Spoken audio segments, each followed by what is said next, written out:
First ever factory outlet, Chandanagar, Mukunda Jewelers, opening soon. No making charges.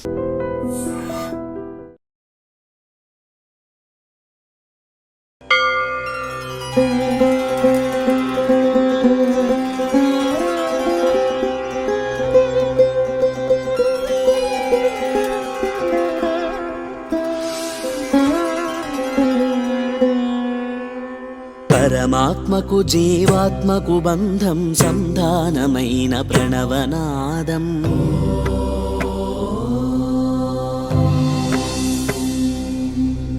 ప్రాకృతవీణ్య పలికిన ధ్వానం పరవశమైన ప్రణవనాదం.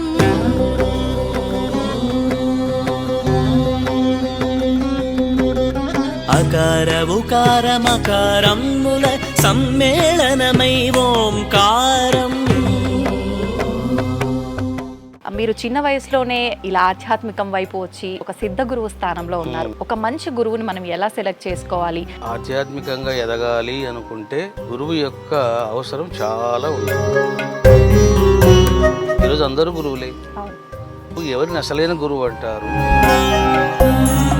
ఈ రెండు లక్షణాలు ఉన్నవాడినే గురువు అని, సిద్ధ గురువు అని అంటారు.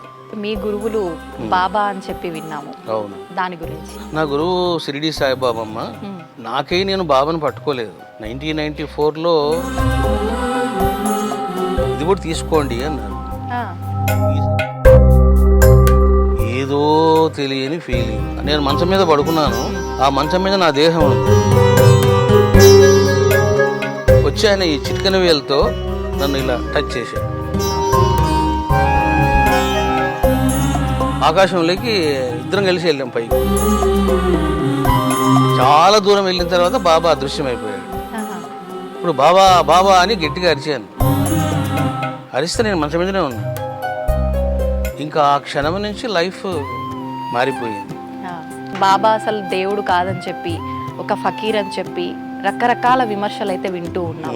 చూడమ్మా, ముస్లిం అన్న ముద్ర వేస్తున్నా. అసలు బాబా ఆయన ముస్లిం అనే దానికి ప్రమాణం లేదు. సాయి అంటే ఏమిటి అంటే సర్వాతీత. ఇది ఎవరు కాదనలేని సత్యం. శ్రీరామనవమి రాబోతోంది. అవును. శ్రీరామనవమి అనగానే అసలు వాస్తవానికి ఆ నవమి తిథి యొక్క ప్రత్యేకత ఏంటి? ఆ రోజు మనం ఆచరించాల్సిన విధానాలు ఏంటి? వాస్తవంగా ఈ నవమి తిథి అనేది ఇక సంఖ్యాశాస్త్రం ప్రకారం నెంబర్ 9. అంటే ఆ రోజుకి ఈ నవమి తిథికి రామునికి సంబంధాలు ఉన్నాయి. ఇవన్నీ చదివానమ్మా నేను. ఇంకా చదివి ఊరుకు కాము కూర్చున్నా. ఎందుకు వచ్చిందని. అసలు ఎందుకు వచ్చింది ఈ ఆలోచన మీకు ఇక్కడ ఆలయం నిర్మించాలి అని చెప్పి? ఇదంతా కూడా దైవ సంకల్పం అమ్మా. ఏందయ్యా శివ, ఏం చేయాలి ఇక్కడ నేను? అప్పుడు శివుడు విజన్ ఇచ్చాడు నాకు. ఏమనంటే, నమస్కారం, వెల్కమ్ టు ఐ డ్రీమ్. ధర్మ మార్గం విత్ విజిత కార్యక్రమానికి స్వాగతం.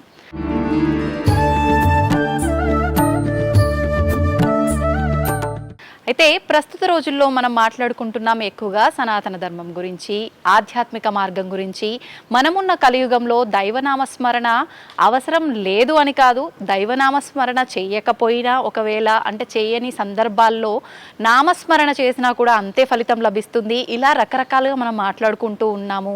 అయితే అసలు ఏంటి వాస్తవము? ఇలాంటి మరిన్ని విషయాలు ఇప్పుడు స్వామీజీతో మాట్లాడి తెలుసుకునే ప్రయత్నం చేద్దాం. ప్రస్తుతం మనతో పాటు ఉన్నారు. ఆయన చిన్నతనంలోనే ఆధ్యాత్మిక ప్రయాణం వైపు అడుగులేస్తూ ఆయన ఒక గురువుల దగ్గర నుంచి శిష్యుడిగా ఉండి ఇప్పుడు ఒక గురువు స్థానంలో ఉండి ఒక సిద్ధ గురువుగా మారిన వ్యక్తి. ఆయన ఎవరో కాదండి, సిద్ధ గురువులు శ్రీ రమణానంద మహర్షి గారు. ఇప్పుడు వారితో మాట్లాడి ఈ విషయాలకు సంబంధించిన అన్నీ కూడా మాట్లాడుకునే ప్రయత్నం చేద్దాం. నమస్కారం స్వామీజీ. స్వామీజీ, మామూలుగా గురువులు అంటుంటాము. మీరు చిన్న వయసులోనే ఇలా ఆధ్యాత్మికం వైపు వచ్చి ఒక గురువుని ఎంచుకొని వారి ద్వారా ఇప్పుడు మీరు ఒక గురువు స్థానంలో ఉన్నారు, ఒక సిద్ధ గురువు స్థానంలో ఉన్నారు. అసలు నిజంగా ముందుగా తెలుసుకోవాలి అని అంటే గురువు, ఒక మంచి గురువుని మనం ఎలా సెలెక్ట్ చేసుకోవాలి? గురువు విషయంలో మనం ఎలా ఉండాలి?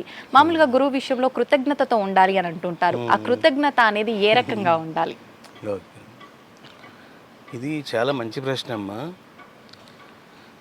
మనము జీవితంలో ఆధ్యాత్మికంగా ఎదగాలి అనుకుంటే గురువు యొక్క అవసరం చాలా ఉంటుంది. ఒక రాయి శిల్పి చేతిలో పడితే కానీ అది విగ్రహం కాలేదు. వాస్తవం. అట్లా ఒక శిష్యుడు కానీ భక్తుడు కానీ ఒక గురువు చేతిలో పడినప్పుడు, శిష్యరికం చేసినప్పుడు, అప్పుడు తానే ఒక గురువుగా, ఒక దేవతా స్వరూపంగా, ఒక సిద్ధుడిగా ఆయన శోభిస్తాడు. కానీ మరి ఎవరు గురువు? ఎందుకంటే ఈ లోకంలో ఈరోజు అందరూ గురువులే. అవును. మరి ఎవరు గురువు, ఎవరిని అసలైన గురువు అంటారు అని అంటే దానికి ప్రధానంగా 2 కండిషన్స్ ఉండాలి. నెంబర్ 1, ముందు తాను పరమాత్మను దర్శించి ఉండాలి. ఎవరైనా నేను గురువును అని చెప్పాలంటే ఈ 2 క్వాలిఫికేషన్స్ ఉండాలి. సి ఐఎమ్ ద ప్రొఫెసర్ అన్నప్పుడు నేను చేశాను. నేను ఇంటర్ చదివి ప్రొఫెసర్ అంటే ఎట్లా? అవును. సో కాబట్టి ఫస్ట్ పరమాత్మను దర్శించాలి. రెండవది ఆ పరమాత్మను దర్శింపజేసే సిద్ధత్వము, దైవత్వము ఆ గురువుకు ఉండాలి. అప్పుడు అతన్ని గురువు అంటారు. అంతేగాని ఊరికే ఏదో కొన్ని మాటలు చెప్పడం, ఉపన్యాసాలు చెప్పడం, ధ్యాన శిక్షణ ఇవ్వడం ఇది గురుత్వానికి లక్షణం కాదు. ఈ 2 లక్షణాలు ఉన్నవాడినే గురువని, సిద్ధ గురువని అంటారు. సో ఈ 2 లక్షణాలు చూసుకొని అప్పుడు వాళ్ళని మనం ఎన్నుకోవాలి. ఇప్పుడు ఒక గురువుని ఎంచుకున్నాము, ఆ గురువు మనం ఆయన దగ్గర శిష్యరికం చేసేటప్పుడు మనకు ఆ మెలకువలు నేర్పించేటప్పుడు చాలా పరీక్షలు పెడుతూ ఉంటాడని, ఆ పరీక్షల్లో నెగ్గటం కూడా చాలా కష్టము అని చెప్పి మామూలుగా వింటూ ఉంటాం. ఇదంతా వాస్తవమా? నిజంగా పరీక్షలు పెడతారా? ఎలా టెస్ట్ చేస్తారు మనని? తప్పకుండా పరీక్షలు ఉంటాయమ్మా. ఎందుకంటే మీరు ఉపనిషత్ కాలం నాటి మహర్షుల గురించి వాళ్ళ జీవితాలని శ్రవణం చేసినప్పుడు అసలు ఒక వ్యక్తి ఒక క్వశ్చన్ వేస్తే వాళ్ళు ఆన్సర్ ఇచ్చేవాళ్ళు కాదు. నువ్వు ముందు కొంత సేవ చేయపు అనేవాళ్ళు. అంటే వాడు సేవ చేసి మళ్ళీ వస్తాడా, అటే పోతాడా? ఇక్కడ వాడి ఓపికని పరీక్షిస్తున్నాడా? సహనం. అందుకని గురువులు అసలు ఎందుకు పరీక్షించాలి శిష్యుల్ని? వాట్ ఇస్ ద నెసెసిటీ అని అంటే నా పట్ల ఎంత విశ్వాసం ఉంది, నాకు శరణాగతి చేసేటువంటి యోగ్యత ఎంత ఉంది, వీడికి త్యాగం ఎంత ఉంది, శుద్ధ సంస్కారం ఎంత ఉంది, ఈ 4 చూడడానికి పరీక్షలు. అలా కాకుండా మనము అన్ని రహస్యాలు చెప్పామనుకోండి, అది వాళ్ళకు మంచిది కాదు, మనకు మంచిది కాదు. అట్లని మనం పరీక్షలు పెట్టామనుకోండి, పరీక్షలు పెట్టే కాలం కూడా కాదు ఇది. స్వామీజీ, మీ వ్యక్తిగతంగా తీసుకుంటే మీ గురువులు బాబా అని చెప్పి విన్నాము. అవును. దాని గురించి 2 మాటలు. నా గురువు షిరిడి సాయిబాబమ్మ. నాకే నేను బాబాను పట్టుకోలేదు. దైవానుగ్రహం వలన, అమ్మ అనుగ్రహం వలన, జగదంబ అనుగ్రహం వలన బాబా సంప్రాప్తం అయ్యాడు. 1994లో నేను విశాఖపట్నంలో ఉన్నాను.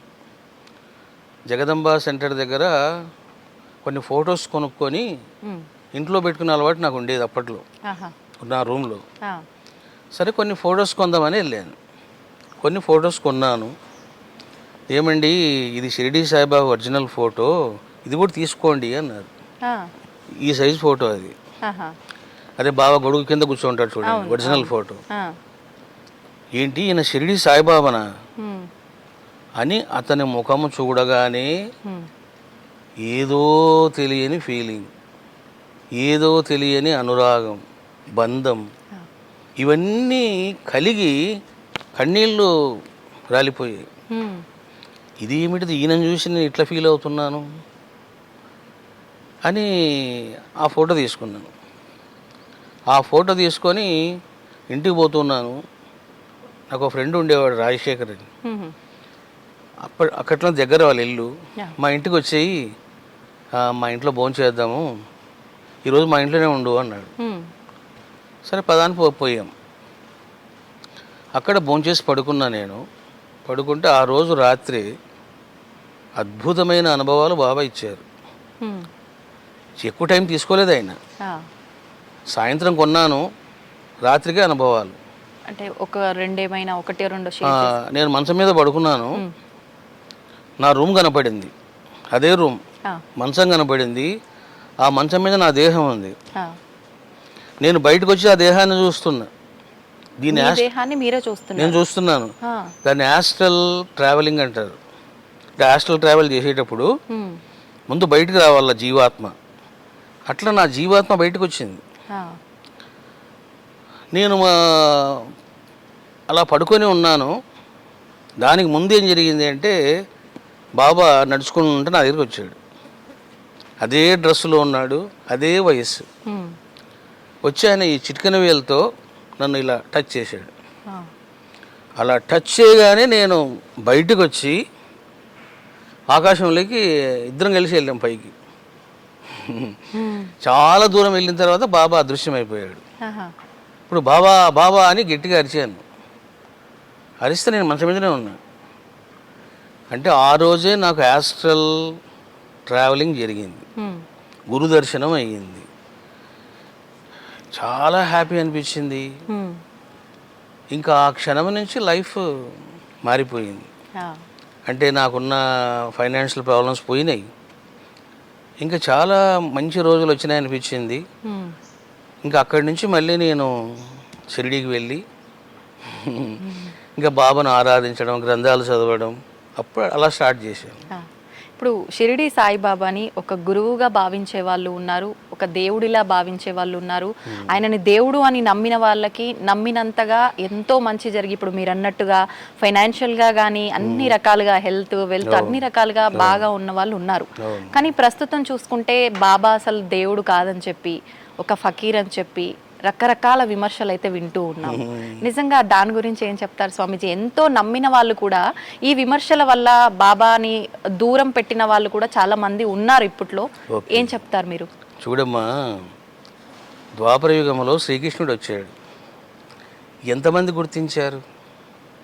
గోపికలు గుర్తించారు. అందుకే కృష్ణ కృష్ణ కృష్ణ అని పిచ్చి వాళ్ళై వెంటబడ్డారు. అది జన్మ సంస్కారం, రుణానుబంధం, సంస్కారం.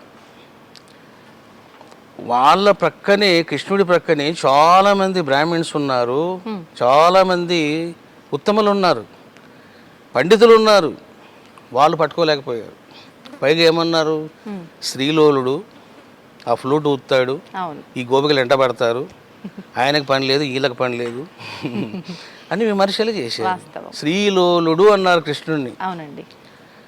మరి అదే విధంగా సాయిబాబాను అసలు ఎవరు అర్థం చేసుకుంటారు? దానికి వివేకం ఉండాలి, పుణ్యం ఉండాలి, శుద్ధ సంస్కారం ఉండాలి. ఇప్పుడు ఎవరైతే బాబాను విమర్శిస్తున్నారో అసలు వాళ్లకు బాబా సచ్చరిత్రలో ఒక అధ్యాయం కూడా వాళ్ళు చదివి ఉండరు. Number 1 point. నెంబర్ 2 పాయింట్ ఏంటంటే వాళ్ళు ముస్లిం అన్న ముద్ర వేస్తున్నారు. అసలు బాబా నేను ముస్లిము, బ్రాహ్మణులు అని చెప్పి నేను రీసెంట్ గానే విన్నాను. వాస్తవమా స్వామీజీ? అంటే అమ్మా, ఆయన ముస్లిం అనే దానికి ప్రమాణం లేదు. ఇప్పుడు ఏదైతే మనం బ్రాహ్మణ్ అని చెప్తున్నామో, కుల బ్రాహ్మిన్స్ అని, దానికి కూడా ప్రమాణం లేదు. కానీ ఆయన ఎట్లా బ్రాహ్మణుడో నేను చెప్తాను. వీళ్ళు ఒక ముద్ర వేశారు, అంటే ఆయన ముస్లిం అని. ఈ ముస్లిం అనే ముద్ర వేయడం వల్లనే ఒక మత ఛాదస్థానికి గురై ద్వేషభావంతో అత్త మీద కోపం దుత్త మీద చూపించినట్లు బాబా మీద చూపిస్తున్నారు. సాయి అంటే ఏమిటిది అంటే సర్వాతీత, నేనే శివుడను అని నిరూపించిన దైవం ఎవరైనా ఈ 4 యుగాల్లో ఉన్నారంటే సాయిబాబా మాత్రమే. సాయిబాబా మాత్రమే. ఎందుకంటే అమ్మా, భగవంతుడు సర్వవ్యాపి అనేది అందరూ చెప్పారు. ఆదిశంకరాచార్యులు చెప్పారు, వ్యాసుడు చెప్పారు, ఎంతోమంది గురువులు చెప్పారు. కానీ ప్రతి జీవిలో నేను ఉన్నాను అని నిరూపించిన ఏకైక మహనీయుడు షిరిడి సాయిబాబా. ఇది ఎవరు కాదనలేని సత్యం. పందికి రొట్టె వేస్తే నాకు రొట్టె వేసావమ్మా అన్నాడు. కుక్కను కొడితే ఏ నన్ను కొట్టావే అన్నాడు. నానచందర్ గారు నైవేద్యం పెడితే ఈగల స్వరూపంగా నేను తిన్నాను అన్నాడు. అవును. గుర్రాన్ని కొడితే అరే తుకారం క్యూరే హంకు మారా అన్నాడు. ఒక చెట్టును కొడితే కూడా ఒరే నన్ను ఎందుకు నరికేస్తున్నారు అన్నాడు.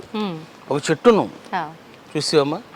అంటే ఈ విధంగా సర్వవ్యాపకత్వమును చూపించి అహమేవ శివ అహమేవ విరాట్ పురుష అని నిరూపించిన మహాసిద్ధుడు ఎవరై అంటే బాబా. అటువంటి బాబాను ముస్లిం అంటున్నారు. ఇప్పుడు శ్రీకృష్ణుడు ఎవరు? బ్రాహ్మణుడు కాదు కదా, యాదవుడే. మరి యాదవుడిని బ్రాహ్మణులు ఎందుకు మొక్కుతున్నారు? అక్కడ కుల ప్రసక్తి కాదు, దైవత్వ ప్రసక్తి, సిద్ధత్వ ప్రసక్తి. రాముడు ఎవరు? ఆయన బ్రాహ్మణుడు కాదు, క్షత్రియుడు, రాజు. మరి ఎందుకు ఆరాధిస్తున్నారు? అక్కడ కులం ప్రసక్తి కాదు, దైవత్వం, సిద్ధత్వం, పవిత్రత, గుణాలు ఇవి ఇంపార్టెంట్. ఈ రకంగా బాబా ముస్లిం అనేదానికి ఎక్కడ ప్రమాణాలు లేవు. మీకు ఇంకో విషయం చెప్తాను. కోర్టులో ఒక పెద్ద కేసే వేశారు. ఆయన ముస్లిము ఈ విధంగా హిందువులను ఆయన పాడు చేస్తున్నాడు అని. అప్పుడు అన్ని రకాలుగా వాదోపవాదాలు జరిగిన తర్వాత షిరిడీ సాయిబాబా ముస్లిం కాదు అని కోర్టు తీర్పిచ్చింది. మరి ఇంక చెప్పమ్మా. కాబట్టి ఇక్కడ తెలుసుకోవాల్సింది ఏంటంటే మనుషులకు కులం ఉంటుంది, గోత్రం ఉంటుంది, సిద్ధులకు ఉండదు. సిద్ధులకు ఉండదు, అవతార పురుషులకు ఉండదు. కాబట్టి షిరిడీ సాయిబాబా ముస్లిం కాదు, ఆయన మనిషి కాదు, ఆయన మానవాతీతుడు. స్వామిజీ గోత్రం అన్నారు కాబట్టి నాకు ఎప్పటి నుంచో అడగాలని ఉంది. ఈ గోత్రాలు, ఈ ఇంటి పేర్లు, ఇవన్నీ కూడా అసలు ఈ పుట్టుక అనేది ఎక్కడి నుంచి వచ్చింది వాటికి? అంటే ఇప్పుడు ఒక్కొక్క మహనీయుడు అవతరిస్తాడమ్మా. ఇప్పుడు ఒక ఋషి అవతరిస్తాడు. అంగీరస మహర్షి ఉన్నాడు, ఆయన యొక్క సంతానం, ఆ సంతానానికి సంతానం, అలా అలా అలా అలా వెళ్తే ఏమవుతుందంటే అది గోత్రంగా మారిపోతుంది. అంగీరస గోత్ర అంటే ఆయనకు సంబంధించిన వాడిని. అట్లా మనకు విశ్వామిత్ర, అంగీరస, భరద్వాజ, జమదగ్ని, ఇట్లా గోత్రాలు వచ్చాయి రకరకాలుగా. దానికి మూలం ఏదైతే వ్యక్తి ఉన్నారో ఆయన పేరు మీదుగా అలా అంతే వాడుకలో మూలం ఋషులే. స్వామిజీ ఆధ్యాత్మికత, సనాతన ధర్మము మనం ఈ మధ్య కాలంలో అంటే ఇప్పుడు కొత్తగా మాట్లాడుకునేది ఏం కాదు, మన సనాతన ధర్మం. దానికి అసలు ఆది ఎక్కడుందో అంతం ఎక్కడుందో కూడా ఎవరు చెప్పలేమని అంటుంటారు.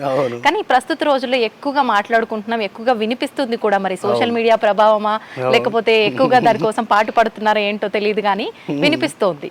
అసలు ఏంటి సనాతన ధర్మం గురించి చెప్పాలి అని అంటే ఎంత చెప్పినా తక్కువే. ఏం చెప్తారు స్వామిజీ?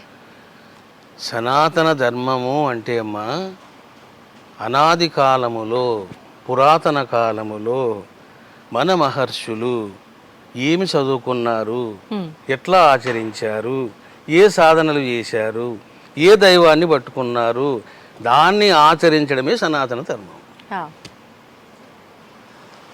ఇప్పుడు అత్రి మహర్షి ఉన్నాడు, ఆయన ఎవరిని ఆరాధించాడు? అగస్త్య మహర్షి ఉన్నాడు, ఆయన్ని ఎవరు జపం చేశాడు అని తెలుసుకుంటే ఓహో మన యొక్క పూర్వీకులు వీళ్ళు ఈ విధంగా ఆరాధించారు, వీరిని ఆరాధించారు, కాబట్టి మనం కూడా అట్లా ఆరాధించాలి అని పరంపరాగతంగా ఆలోచించడమే సనాతన ధర్మం. కానీ ఈరోజు ఏంటంటే అదొక పెద్ద ఫ్యాషన్ వర్డ్ అయిపోయింది. ఏం చేసినా సనాతన ధర్మమే అంటున్నారు. అసలు సనాతన ధర్మం అనే పదానికి నిర్వచనం కూడా చాలా మంది తెలియదు. ఏంటి స్వామీజీ? యత్ యత్ ఆచరతి శ్రేష్ఠ. శ్రేష్ఠ అంటే ఎవరు? మనకు ఉన్నది మహర్షులే. మహర్షులు, ఋషులు, మునులు. అందువలన వాళ్ళు ఎట్లా జీవించారో ఆ జీవన విధానం గ్రహించడమే సనాతన ధర్మం. సింపుల్ అమ్మా, ఏమి లేదు. ఆచరించటము కూడా, ఆచరించడం నువ్వు తెలుసుకోవాలి, ఆచరించాలి. ఇప్పుడు మా అమ్మాయి ఉంది, భవానీ శివాని, నేను ఎవరిని ఆరాధిస్తున్నానో తెలుసు కాబట్టి వాళ్ళు అట్లా ఆరాధిస్తారు. రేపు పొద్దున వాళ్లకు పిల్లలు పుడతారు. అవును. ఒకరోజు ఒక క్వశ్చన్ పడుతుంది, ఆ, అసలు ఈ రమణానంద స్వామి అనే మా బంధువు, ఆ. మా ముత్తాత తాతగారు. ఆ, ఎవరిని రాయిన ఈయన ప్రేమించాడు అని క్వశ్చన్ పడుతుంది కదా. తప్పకుండా. అది ఆయన షిరిడి సాయి శిష్యుడు, శివభక్తుడు, శక్తి భక్తుడు అంటారు. అవును. అదే సనాతన ధర్మం. సో ఏదైతే మన పూర్వీకులు ఆచరించారో, ప్రబోధించారో అదే సనాతన ధర్మం. వాళ్ళు ఏం చెప్పారో, వాళ్ళు ఎట్లా ఆచరించారో అవి తెలుసుకుని మనం అట్లా ఆచరించాలి. అన్నీ మనం ఆచరించలేకపోవచ్చు. వాళ్ళు ఆనాడు ఫలములు తిన్నారు, మనం ఎక్కడ తింటాం? వేడిగా ఇడ్లీలు, వడలు, దోశలు కావాలి మనకు ఏమ్మా. కాబట్టి అన్ని మనం ఆచరించలేము, కొన్నైనా ఆచరించాలి. కొన్నైనా అంటే ఏమిటి? ఇగో అభిషేకం చెయ్యి, నీకేంటి బాధ, హవనం చెయ్యి, ధ్యానము చెయ్యి, జపము చెయ్యి, గ్రంథాలు చదువు, ఎంత సనాతన ధర్మమే. ఇప్పుడు వేదాలు అంటుంటారు, అది సనాతన ధర్మంలో ఒక భాగమా, లేదు అంటే రెండు ఒకటేనా? అసలు మన సనాతన ధర్మానికి మూలమే వేదం. మూలమే వేదం. ఓకే. దేనికైనా ఒక శాస్త్రం ప్రమాణంగా ఉంటుందమ్మా. ఇప్పుడు ఒక అమ్మాయి ఒక అబ్బాయిని వివాహం చేసుకోవాలి, పెద్దలు చెయ్యాలి. ఏమిటిది ధర్మం? ఆ అబ్బాయి ఏ కులస్తుడు? మన కులస్తుడేనా? చూసారా? ఫస్ట్ కులము కదా, ఎందుకంటే ధర్మం అది. మా కులస్తునే చేసుకోవాలి అని చేసుకుంటున్నారు. అదేవిధంగా ఇక్కడ కూడా ఏంటంటే మనకు వేదము ఇంపార్టెంట్ థింగ్గా పనిచేస్తుంది అనమాట. అయితే ఇప్పుడు ఆదిశంకరాచార్యులు అద్వైతం అని చెప్పారు. దానికన్నా ముందు నుంచే మన సనాతన ధర్మము, ఈ వేద ధర్మము ఇవన్నీ కూడా ఉన్నాయి. దీనికి దానికి వ్యత్యాసం ఏంటి స్వామీజీ? ఏమి లేదమ్మా, ఇప్పుడు వీళ్ళందరూ ఏం చేశారంటే ప్రచారం చేశారు. ఇప్పుడు రమణానంద స్వామి వచ్చాడు, షిరిడి సాయి సచరిత్ర మీద ప్రవచనాలు చేశాడు కదా. మరి నేను చెప్పకముందు ఉందా లేదా జ్ఞానం? ఉంది కదా. అదేవిధంగా ఆదిశంకరాచార్యుల కంటే ముందే, వ్యాస మహర్షి కంటే ముందే అద్వైత జ్ఞానం ఉంది. అద్వైత జ్ఞానాన్ని ప్రబోధించే ఉపనిషత్తులు ఉన్నాయి, అద్వైత జ్ఞానాన్ని ప్రబోధించేటువంటి వేదాలున్నాయి. ఈశావాస్యం ఇదగం సర్వం యత్కించ జగత్యాం జగత్. చూసారా, అయిపోయింది. ఈశావాస్యం ఇదగం సర్వం, అంతా ఆయనే ఉన్నాడు, అణువణువులో ఆయనే ఉన్నాడు. చూసారమ్మా, ఏమిటిది? ఇది అద్వైతం. అది నీలో ఉన్నాడు, నాలో ఉన్నాడు, ఆ అబ్బాయిలో ఉన్నాడు, ఆ కుక్కలో ఉన్నాడు, దోమలో ఉన్నాడు, ఆ ఈగలో ఉన్నాడు, అంతా ఆయన ఉన్నాడు. దీన్నే ఆదిశంకరాచార్యులు అద్వైత ప్రచారం ఆయన బాగా చేశారు. అంటే ఎవరో ఒక మహనీయుల ద్వారా మళ్ళీ అది నలుగురికి చెప్పడం కోసం అలాంటి మహనీయులు పుట్టుకొస్తారు, వారి మాటల ద్వారా మళ్ళీ వింటాను తప్పితే కొత్తగా వచ్చేయితే ఏమి కాదు. ఓకే స్వామీజీ, ఆధ్యాత్మికత అంటుంటాం కదా, ఏంటి ఆధ్యాత్మికత? అంటే భగవంతుణ్ణి ఆరాధన చేయడమే ఆధ్యాత్మికత, ఇంకా తెలుసుకోవాల్సింది ఏమైనా ఉందా? ఇప్పుడు ఆధ్యాత్మికత అంటే అమ్మా, నీ యొక్క ఆత్మకు సంబంధించిన రహస్య జ్ఞానాన్ని తెలుసుకోవడం. ఆత్మ యొక్క రహస్య జ్ఞానం, నీకు సంబంధించిన, నీ ఆత్మకు సంబంధించిన రహస్య జ్ఞానం తెలుసుకోవడం. ఇప్పుడు నేనున్నాను, మీరున్నారు, మీకో దేహం ఉంది, నాకో దేహం ఉంది. ఒకరోజు మన ఇద్దరం విడిచిపెట్టి వెళ్ళిపోతాము. ఎవరు వెళ్ళిపోతున్నారు? శరీరం మాత్రమే ఉంటుంది ఇక్కడ, ఆత్మ వెళ్ళిపోతుంది. ఎక్కడికి వెళ్ళిపోతుంది? మళ్ళీ ఎప్పుడు వస్తుంది? ఎందుకు వస్తుంది? మళ్ళీ అదే రూపంలో వస్తుందా? ఇంకో బాడీ ఏమైనా తీసుకుంటుందా? ఇదంతా ఆత్మవిద్య అంటారు. ఈ ఆత్మవిద్యను తెలుసుకోవడమే బ్రహ్మ విద్య. ఎప్పుడైతే నువ్వు నీ గురించి తెలుసుకుంటావో ఆటోమేటిక్గా నువ్వు దేవుడి దగ్గరికి వెళ్ళిపోతావు. రే నేను జీవాత్మను అని ముందు ఆత్మవిద్యలో పడతాడు. ఇప్పుడు మీరు చూడండి, ఎంతసేపు మనము ప్రాపంచికంగా స్థూలంగా ఉంటూ ఉన్నాం. ఇప్పుడు నేను ఇట్లే కూర్చొని నేను సాధన బాగా చేశాను అనుకోండి, మీరు కూడా బాగా చేశారనుకోండి, మీరు ఇలాగే కూర్చొని మీ దేహం నుండి ఈ సూక్ష్మ శరీరం బయటకు వస్తుంది. ఈ సూక్ష్మ శరీరం బయటకు వస్తుంది, మీరు సంకల్పం ఇస్తారు, ఇప్పుడు ఒకసారి నేను మా ఇంటికి వెళ్ళేసి రావాలి ఇది. మీరు మీ ఇంటికి వెళ్ళేసి మీ ఇంట్లో మీ అమ్మగారు ఏం చేస్తున్నారు చూసి రావచ్చు మీరు. ఇదే వాల్మీకి మహర్షి సీతకు ప్రసాదించాడు. సీతాదేవి ఏడుస్తుంటే, ఎందుకమ్మా ఏడుస్తావు, రాముడు ఇంకో పెళ్లి చేసుకోలేదు, ఆయన విగ్రహం పెట్టి వివాహం చేసుకున్నాడు, కార్యక్రమం చేయించాడు అని చెప్పి శక్తిపాతం చేస్తాడు వాల్మీకి మహర్షి. చేస్తే అప్పుడు సీత నుంచి ఒక బాడీ బయటకు వచ్చి వెళ్ళి రాముని చూస్తుంది. జీవాత్మకు టచ్ చేసే యోగ్యత ఉండదు, చూడడమే అంతే. ఆ చూసి ఏడ్చుకుంటూ వచ్చేస్తుంది మళ్ళీ ఆమె సీతాదేవి. గొప్ప సన్నివేశం అది. అట్లా ఎప్పుడైతే మీరు ఆత్మవిద్యలో పడతారో మీకు ఏం అనుభవం అవుతుందంటే, అరే నేను ఈ దేహం కాదు, నేను ఒక జీవాత్మను, నాకు చావు లేదు, పోతే ఈ దేహం పోతుంది అంతే. ఇది తెలిసిందనుకో వాడు ఇంకా బాధపడడు. లేదనుకో నేను ఇప్పుడు ఉంటాను పోతాను ఇంకెన్నాళ్ళు ఉంటాను అనుకుంటాడు. అరే నువ్వు ఎక్కడికి పోతావురా బాబు, ఇప్పుడు అయిపోయింది, ఇంటికి పోయాము చొక్క తీసి వదలు వాడేస్తాం, దాని పని అయిపోయింది. ఈ జన్మలో ఈ బాడీ కథ కూడా అంతే. కాబట్టి ఫస్ట్ ఆత్మవిద్య, ఆత్మవిద్య తర్వాత బ్రహ్మ విద్య. ఎప్పుడైతే ఇంకా నువ్వు బ్రహ్మం తెలుసుకుంటావో అప్పుడు నువ్వు చెప్తావు నేనే దేవుణ్ణి. కానీ అలా ఎవరైనా చెప్పారంటే నేనే దేవుణ్ణి అని చెప్పి వీడు పిచ్చోడ్రా, వీడికి ఏదో అయ్యింది, ఖచ్చితంగా వీడిని ఎక్కడో చూపించాల్సిందే, ఇలా మాట్లాడతారు కదా స్వామీజీ. గ్యారెంటీ మాట్లాడతారు. అందుకే మనం చెప్పకూడదమ్మా. అద్వైత అని అంటే you should not express in the words, you should express only in action. అంతే. ఏంటి అతను లెగడా, భోంచేయడా, తాగడా, పడుకోడా అని యాక్షన్లో రావాలి అది. కానీ మనిషికి యాక్షన్ ఉండదు, మాటలు బాగేయాల్సిందే. ఓకే స్వామీజీ, ఆత్మ పరమాత్మ ఏంటి? ఆత్మకి పరమాత్మకి ఉన్న సంబంధం?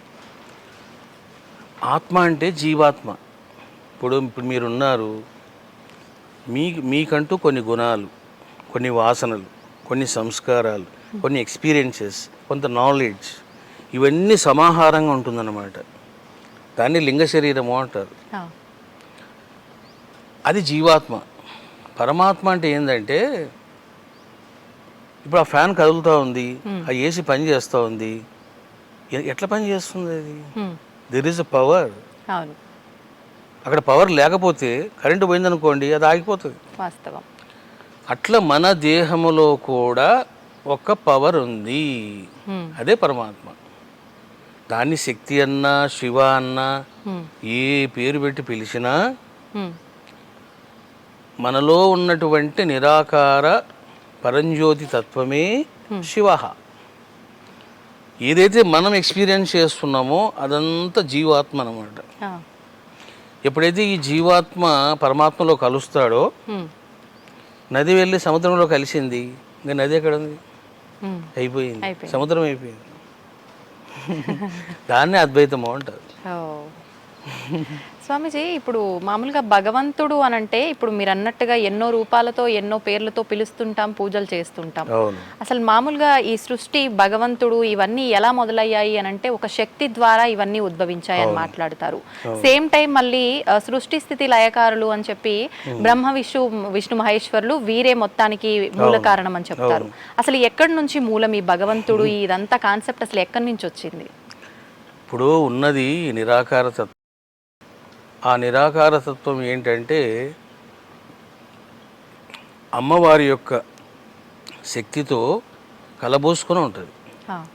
అంటే సూర్యుడు, ఆయనలోని వెలుగు, అగ్ని దహన శక్తి, మల్లెపువ్వు సుగంధం, బెల్లము తీయదనం, ఇట్లా అవన్నీ మమైక్యమై ఉంటుందన్నమాట.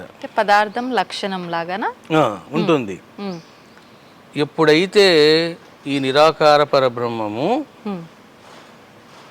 మాయతో సంబంధం పెట్టుకుంటాడో ఏకము అనేకం అవుతుంది. ఏకము అనేకం అవుతుంది. ఎలా స్వామిజీ? ఎలాగంటే మాయ అంటేనే ఒక విశ్వస్వరూపిణి, ఆమె విశ్వమోహిని, విశ్వవశంకరి. అందువల్ల శివ శక్తి, ఒక పాము లోన ఒక విషం ఉన్నట్లు మాయాశక్తి ఉంటుంది. ఈ మాయాశక్తి ఎప్పుడైతే సంబంధం పెట్టుకుంటాడో దేవుడైనా, అప్పుడు ఆయన సాకార స్వరూపుడు అవుతాడు. అది సాకార స్వరూపుడు అవుతాడు. ఎప్పుడైతే సాకార స్వరూపుడు అవుతాడో అయిపోయింది. ఇప్పుడు మొత్తం బాడీ వచ్చింది, ఇప్పుడు తాను ఎంజాయ్ చేయడానికి ఇంకో బాడీ కావాలి. ఈ రకంగా ఇంకా శాఖోపశాఖలుగా అవుతుంది. ఇంకా వాళ్ళ నుంచి తన్మాత్రలు, పంచభూతాలు, ఇవన్నీ ఇంకా 1 by 1 పుడతాయి. ఇప్పుడు ఆకాశం ఉంది, స్థూల చాలా సూక్ష్మం అది. ఆకాశం నుంచి వాయు, వాయువు నుంచి అగ్ని, అగ్ని నుంచి జలము, జలము నుంచి పృథివీ. అంటే ఒకదానికి ఇంకొకటి కారణమవుతూ ఉన్నది. మరి ఆకాశానికి కారణం ఏమిటిది అంటే దాని అవ్యక్తము అంటారు. అవ్యక్తము, అవ్యక్తం అంటే ఏంటో కదా, అమ్మవారే శక్తి. మరి ఈ అమ్మకు కారణం ఏంటి అంటే పరబ్రహ్మం. అందుకే పరబ్రహ్మము, పరాశక్తి, వాళ్ళ నుంచి ఇదంతా వచ్చింది. ఇప్పుడు భగవంతుణ్ణి మనం ఎక్కడా వెతకాల్సిన అవసరం లేదు, అంతటా భగవంతుడు ఉన్నాడు, మనలో ఉన్నాడు, పక్కనున్నాడు, ప్రతి వస్తువులో, పదార్థంలో, ప్రతి దగ్గర ఉన్నాడు అంటాం. కానీ ప్రత్యేకించి మన ఇంట్లో పూజ రూమ్ ఉందనుకోండి, పడుకునే విధానంలో మనం హాల్లో పడుకున్నా, బెడ్రూమ్లో పడుకున్నా, పూజ రూమ్ సైడ్ నువ్వు కాళ్ళు పెట్టి పడుకుంటున్నావు అని అంటారు. మరి అలా చూస్తే భగవంతుడు లేనిది ఎక్కడ, ప్రత్యేకించి అలా ఎందుకు అనటము అంటే ఏం చెప్తారు? అంటే భగవంతుడు అంతటా ఉన్నాడమ్మా, కానీ మనము అంతటా ఉన్న భగవంతుణ్ణి ఆరాధించడం చాలా కష్టంగా ఉంటుంది. అట్లా కాకుండా నువ్వు ఒక విగ్రహ స్వరూపంగాను, లేదా ఒక పూజా మందిరంగాను, ఒక ఆలయంగాను నువ్వు ఏర్పాటు చేసుకున్నావు అనుకో, ఫస్ట్ నీ భావం మారిపోతుంది. నీ భావము మారిపోతుంది. ఇప్పుడు ఫర్ ఎగ్జాంపుల్ మీరు బయటికి వెళ్ళారు, ఎక్కడెక్కడ తిరిగి వచ్చారు, వెంటనే మీరు టకటకట బెడ్రూమ్లోకి వెళ్ళిపోతారు. కానీ మీరు మీ పూజా మందిరంలోకి వెళ్తారా? వెళ్ళరు. ఎందుకు వెళ్ళడం లేదు? అక్కడ భగవంతుడు ఒక you are feeling that there is a god in puja మందిరం. You are feeling that there is no god in the bedroom. అంటే ఎక్కడుంది అది? మన భావంలోనే ఉంది. ఏయ్ అక్కడ ఎలా పోతావా నువ్వు దేవుడు పెట్టుకొని అంటున్నావు. మరి బెడ్రూమ్లో దేవుడు లేడా? ఉన్నాడు. ఇవన్నీ మన భావాలు, మన భావాలు ఇవన్నీ కూడా. కానీ ఆ భావానికి కూడా పవిత్రత, ప్రభావం ఉంది. మీరు ఇప్పుడు చూడండి, ఒక చిన్న గదిలో ఉన్నారు. అప్పట్లో మహర్షులు ఏం చేసేవాళ్ళంటే వాళ్ళు ఏదో గుహలో కూర్చునేవాళ్ళు. అసలు ఎందుకు వీళ్ళు గుహలో కూర్చుంటున్నారబ్బా అని ఆలోచించామనుకోండి, ఒక రహస్యం అది. ధ్యానము కానీ జపము కానీ మీరు ఎంత చిన్న రూమ్ డిసైడ్ చేసుకొని అందులో జపం చేస్తున్నారనుకోండి, ఆ రూములో దైవశక్తి నింపబడుతుంది, వైబ్రేషన్స్ ఎక్కువగా వస్తాయి. మీరు అలా కూర్చోగానే వెంటనే మీరు ధ్యానంలోకి వెళ్ళిపోతారు. అందుకే మనిషికి సుఖాల కంటే, లాభాల కంటే సింపుల్గా ఉండడమే వాడికి ఉత్తమం. మీకు మంచి ఎక్స్పీరియన్స్ చెప్తాను. నేను విశాఖపట్నంలో లెక్చర్గా పనిచేసేవాడిని. నేను పనిచేసేది 3 గంటలే, 3,000 ఇచ్చేవాళ్ళు. రోజుకు 3 గంటలు 3,000 ఇచ్చేవాళ్ళు. ఆ 3,000తోనే నేను సంసారం చేసేవాడిని. అప్పుడు నేను 1 bedroom హౌస్ తీసుకున్నాను. ఆ అమ్మాయి ఇట్లా వంట చేసుకునేది, చిన్న హాల్ ఉండేది, ఆ హాల్లో అమ్మాయి పడుకునేది, ఇంకో గది ఉండేది. ఆ గదిలో నేను ధ్యానం చేసేవాడిని. ఆ గదిలో నేను అనుష్ఠానము, ధ్యానము, జపం అన్నీ చేసేవాడిని. కొన్నాళ్ళకి ఏమైందంటే ఎంత పవర్ఫుల్గా తయారైందంటే ఆ రూము, నేను హాల్లో కూర్చున్నప్పుడు ఒకలా ఉంటాను, ఉమ్, లోపలికి పోగానే ఇంకోలాగా ఉంటాను. కొన్నాళ్ళకు నేను అక్కడ కూర్చుంటే చాలా రూమ్లోకి ఎవరైనా అడుగు పెడితే వాళ్ళ మనసులో మాటలు చెప్పేవాడిని. ఓ, అబ్బా ఏం దేవుడో ఏం పాడో ఏం గురువులో అని మీరు అనుకుంటూ వచ్చారనుకోండి, నేను అనుకోకుండానే చెప్పేస్తాను ఏం గురువులో ఏం పాడో అని. అలా చెప్పేవాడిని. అలా చెప్పగానే వాళ్ళు కంగు తినిపోయేవాళ్ళు. ఇదేంటి నా మనసులో మాట చెబుతున్నాడు ఈ స్వామి అని. ఎట్లా నాకు ఆ పవర్ వచ్చింది? వైబ్రేషన్స్. అట్లా మీరు అన్నది మంచి ప్రశ్న. ఇది ప్రతి మనిషి కూడా అమ్మా దేవుడి గది అన్నది చాలా ఇంపార్టెంట్. అంటే మన భావన ప్రకారంగా మనం ఇలా వాడుకలో ఒక నిర్దిష్టంగా అక్కడ ఉన్నాడు అని అంటే మనం అక్కడ ఉన్నాడు అని చెప్పి అప్పుడైనా పాటిస్తామేమో. అవునవును, ఇది ఒక ఆధారం అని అనుకోవచ్చు దానికి. ఇప్పుడు మనము చేసే కర్మ, మన భావాలు ఆ రూమ్లో ఉంటాయి. ఓకే. నేను ఒకసారి విశాఖపట్నంలో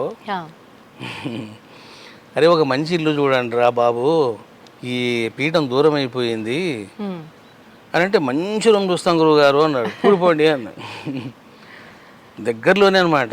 చాలా మంచి ఇల్లు చూశారు.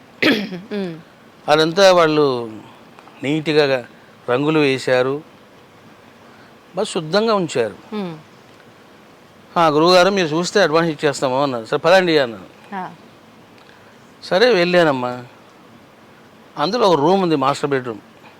నేను అందులో కాలు పెట్టిన, అలా తిరిగాను, ఇల్లంతా చూశాను. ఇల్లు అయితే చాలా బాగుందిరా, సూపర్ అన్నాను.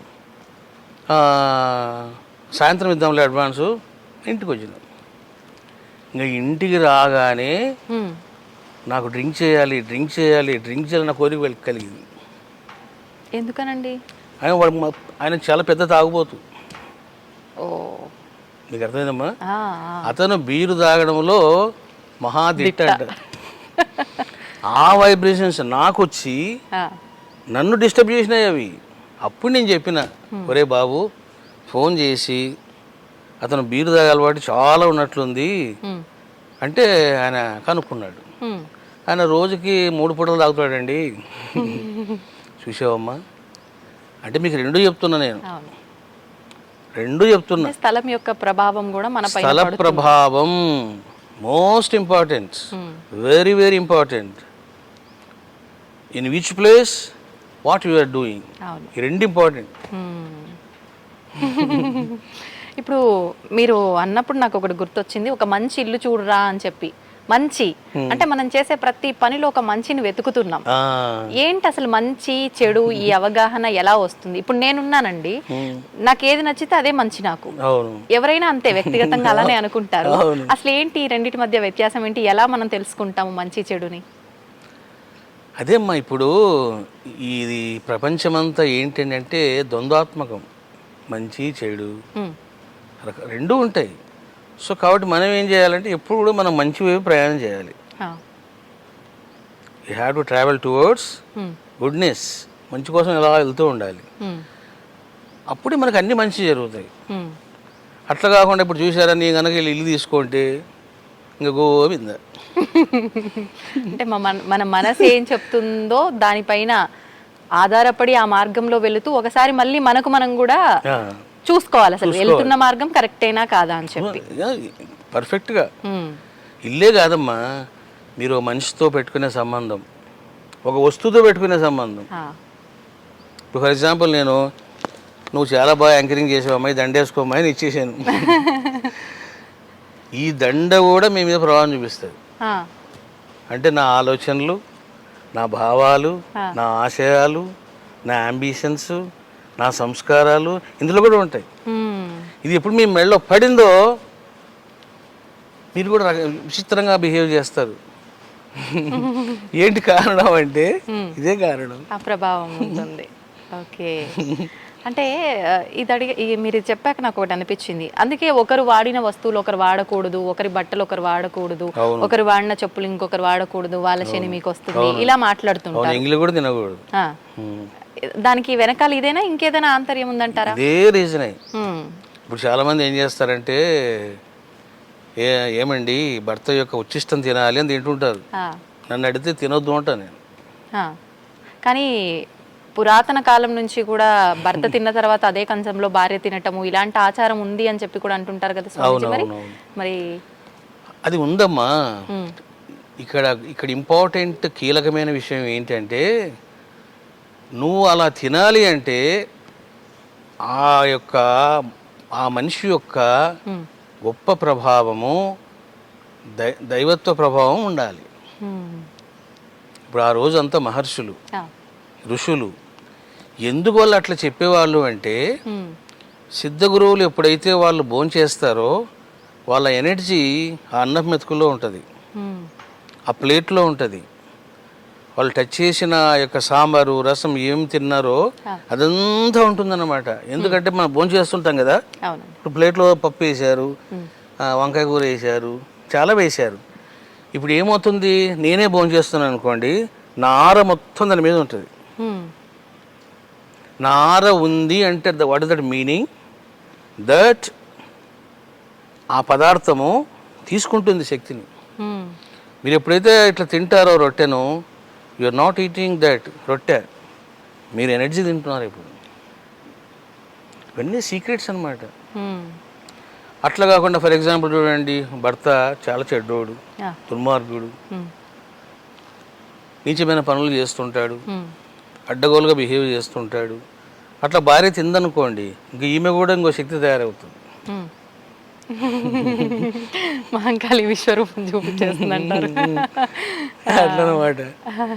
ఇప్పుడు ఎలాగో అమ్మవారి టాపిక్ వచ్చింది, ఆడవాళ్ళ టాపిక్ వచ్చింది కాబట్టి మన పురాణాల నుంచి శాస్త్రాల నుంచి తీసుకున్నా కూడా ఆడవారికి చాలా ప్రత్యేకత ఉంది. కానీ ప్రస్తుత రోజుల్లో వాళ్ళ ఇంట్లో వాళ్ళకే స్వతంత్రం లేని కొన్ని కుటుంబాలు, అంటే ఆడవాళ్ళు బయటకు వచ్చి ఎన్నో రంగాల్లో మగవారిని మించి కూడా కష్టపడుతున్నారు, మనం అవన్నీ చూస్తున్నాం. కానీ కొన్ని సందర్భాల్లో వాళ్ళ ఇంట్లో వాళ్ళకే గుర్తింపు లేకుండా ఇబ్బంది పడే సందర్భాలు కూడా ఇంకా నడుస్తున్నాయి. ఎందుకనండి, అంటే మన మూలం నుంచి కూడా ఆడవారికి అంత గొప్ప స్థానం ఉండి కూడా ఇప్పుడు ఇలాంటివి ఎందుకు చూస్తున్నామంటారు? వాస్తవంగా ఋషుల కాలములో పురుషుడు ఎంతటి వాడో స్త్రీ కూడా అంతటిది. ఎందుకంటే చూడండి, మీకు వేద మంత్రాలలో ద్రష్టలుగా ఋషులు ఉంటారు, మునులు ఉంటారు, శ్రీమూర్తులు కూడా ఉన్నారు. ఇప్పుడు అత్రి మహర్షి ఉన్నాడంటే వారి బిడ్డలు ఉన్నారు ఋషులుగా, ఋషికలుగా ఉన్నారు వాళ్ళు. మరి ఎందుకు ఈరోజు ఇట్లా జరుగుతున్నాయి అని అంటే, కాలగతిలో సాంప్రదాయాలని, చాదస్తాలని, వాటికి రకరకాలుగా పేర్లు పెట్టి స్త్రీ జాతిని అణిచివేయడం జరిగింది. అంతెందుకు, స్త్రీలు వేదాలు చదవకూడదు, శూద్రులు వేదాలు చదవకూడదు. ఆ శూద్రులు పక్కన పెట్టండి, మీరు స్త్రీ విషయానికి వస్తే అసలు స్త్రీలు వేదము చదవకూడదు, వేద మంత్రాలు వినకూడదు అని చెప్పిన వాళ్ళు ఎవరమ్మా? ఆదిశంకరాచార్యులు, రామానుజాచార్యులు, వల్లభాచార్యులు, మధ్వాచార్యులు. మరి వీళ్ళంతా ఏం చేశారు? స్త్రీ జాతికి అన్యాయం చేశారు వీళ్ళు.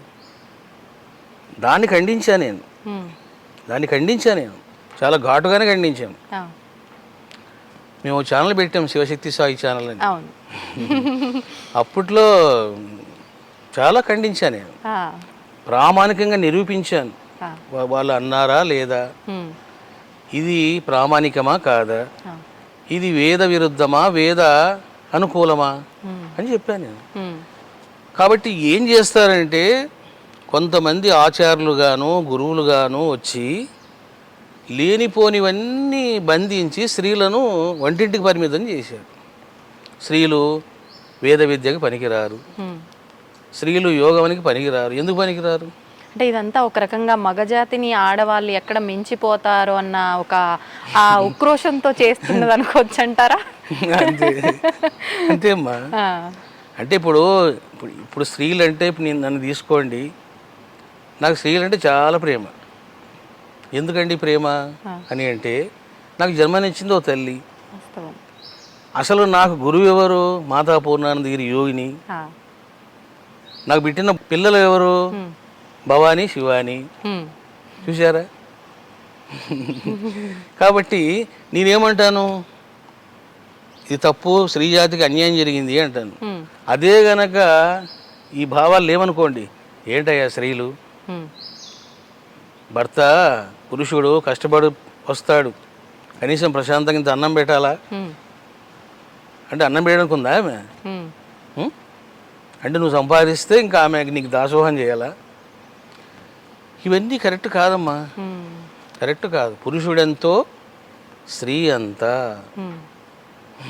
కానీ స్త్రీనే విమర్శించే సందర్భాలు కూడా ఉన్నాయి.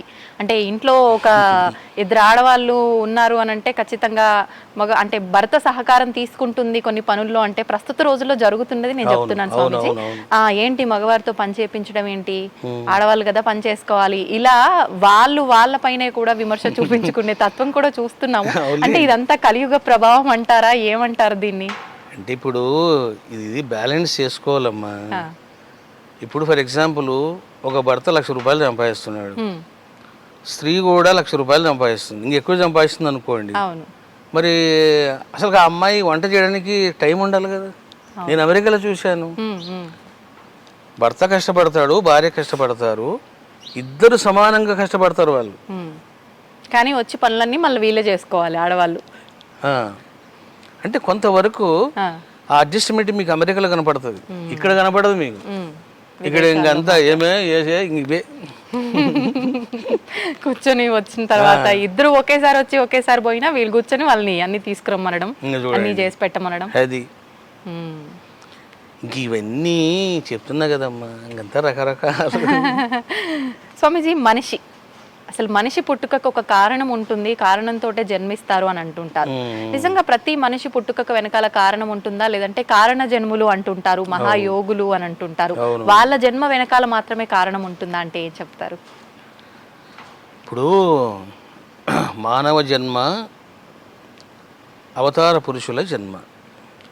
మానవ జన్మ అంటే ఏంటంటే మీరు కొంత పుణ్యం చేశారు, కొంత పాపం చేశారు,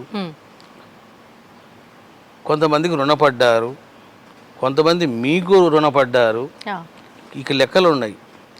ఈ లెక్కల కోసమని మనిషి పుడతాడు, అందుకే కర్మానుసారం పుడతాడు వాడు. కానీ ఇప్పుడు షిరిడి సాయిబాబా, రమణ మహర్షి, రామకృష్ణ పరమహంస ఇట్లాంటి వాళ్ళు ఎందుకు పుట్టారు అంటే లోక కళ్యాణం కోసం పుట్టారు. అది సో ఒక మనిషి పుట్టాడు అంటే మనకి ఏదో సమ్ వర్క్ ఉంది, ఆ వర్క్ కోసం పుట్టాడు కర్మానుసారం. మరి షిరిడి సాయిబాబా ఎందుకు వచ్చాడు, కృష్ణుడు ఎందుకు వచ్చాడు, రాముడు ఎందుకు వచ్చాడు అంటే there is a special purpose. అదే లోక కళ్యాణం. అట్లనమాట. అంటే లోక కళ్యాణం అంటే మంచిని స్ప్రెడ్ చేయడం అనుకోవచ్చా? లోక కళ్యాణం అంటే లోకములోని జనాలంతా సుఖంగా ఎట్లా ఉండాలి, ఎట్లా దైవాన్ని పట్టుకోవాలి, ఎట్లా సద్గుణాలు పెంచుకోవాలి, ఎట్లా పరమానందంలో రమించాలి, ఇది చెప్పేటువంటి మహనీయులు. వాళ్ళని కారణ జన్ములు అంటారు. స్వామీజీ, ఇప్పుడు ప్రతి యుగంలో తీసుకుంటే అంటే రాముడు ఒక యుగంలో మానవ అవతారం తీసుకొని ఇప్పుడు మీరు అన్నట్టుగా లోక కళ్యాణం కోసము, కృష్ణుడు ఒక జన్మ తీసుకొని మానవ జన్మ లోక కళ్యాణం కోసం, మనందరికీ కూడా మంచిని తెలియజేయడం కోసము, ధర్మాన్ని వ్యాప్తం చేయడం కోసమే వచ్చారు. మరి ఈ కలియుగంలో ఏ అవతారంలో అంటే మానవ అవతారంలో భగవంతుడు వచ్చాడా, రాలేదా, అంటే వచ్చినా మనం గుర్తుపట్టలేని స్థితిలో ఉన్నామా అంటే ఏం చెప్తారు? అసలు నిజం చెప్పాలంటే అమ్మా, మిగతా యుగాల కంటే కూడా ఇప్పుడు ఈ కలియుగంలోనే చాలామంది అవతార పురుషులు అవతరించారు. ఇప్పుడు మనకు కలియుగం స్టార్ట్ అయ్యి 5100 years అబౌవ్ అవుతుంది.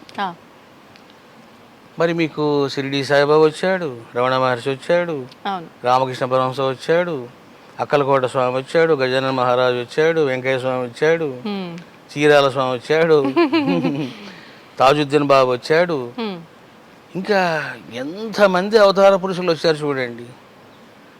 ఈ రకంగా ఈ కలియుగంలో మంచి ఉంటుందమ్మా, చెడు కూడా అట్లే ఉంటుంది. అంటే భగవంతుడు ఒక పర్టికులర్ రూపంలో రాకపోయినా ఇంతమంది రూపంలో ఆ ధర్మాన్ని, ఆ లోక కళ్యాణాన్ని నడిపిస్తున్నాడు. ఇప్పుడు భగవంతుడు అనేవాడు మానవ రూపేనా. అది ఇప్పుడు రాముడు వచ్చాడు, రాముడు కూడా మనలాగే ఉన్నాడు. ఆయన అమ్మా మనిషి రూపంలోనే వచ్చాడు ఆయన. కృష్ణుడు వచ్చాడు, కృష్ణుడు కూడా ఆయన రూపంలో ఉన్నాడు. కాబట్టి అంతేగాని మానవునికి మించినటువంటి రూపంలో వాళ్ళు రాలేదే. మనం ఎలా ఉన్నామో, ఎలా మాట్లాడుతున్నామో, ఎలా చూస్తున్నామో అలాగే వచ్చాడు ఆయన కూడా. అంటే మానవ రూపంలోనే వస్తాడు. ఇప్పుడు ఈ కృష్ణుడు రాముడు వీళ్ళని తీసుకుంటే గనక వాళ్ళు మానవ రూపంలో వచ్చినప్పటికీ వాళ్ళు భగవంతుడి స్వరూపాలు. అయితే వాళ్ళది శరీరం అంటే రక్త మాంసాలతో కూడిన శరీరం కాదు అని చెప్తుంటారు. జ్ఞాన శరీరం అని చెప్పి అని అంటూ ఉంటారు. అయితే పుట్టుక చావు ఇవన్నీ భగవంతుడికి అవతారాలే ఉంటాయి తప్పితే ఈ పుట్టుక చావు ఇవన్నీ ఉండవు అంటుంటారు.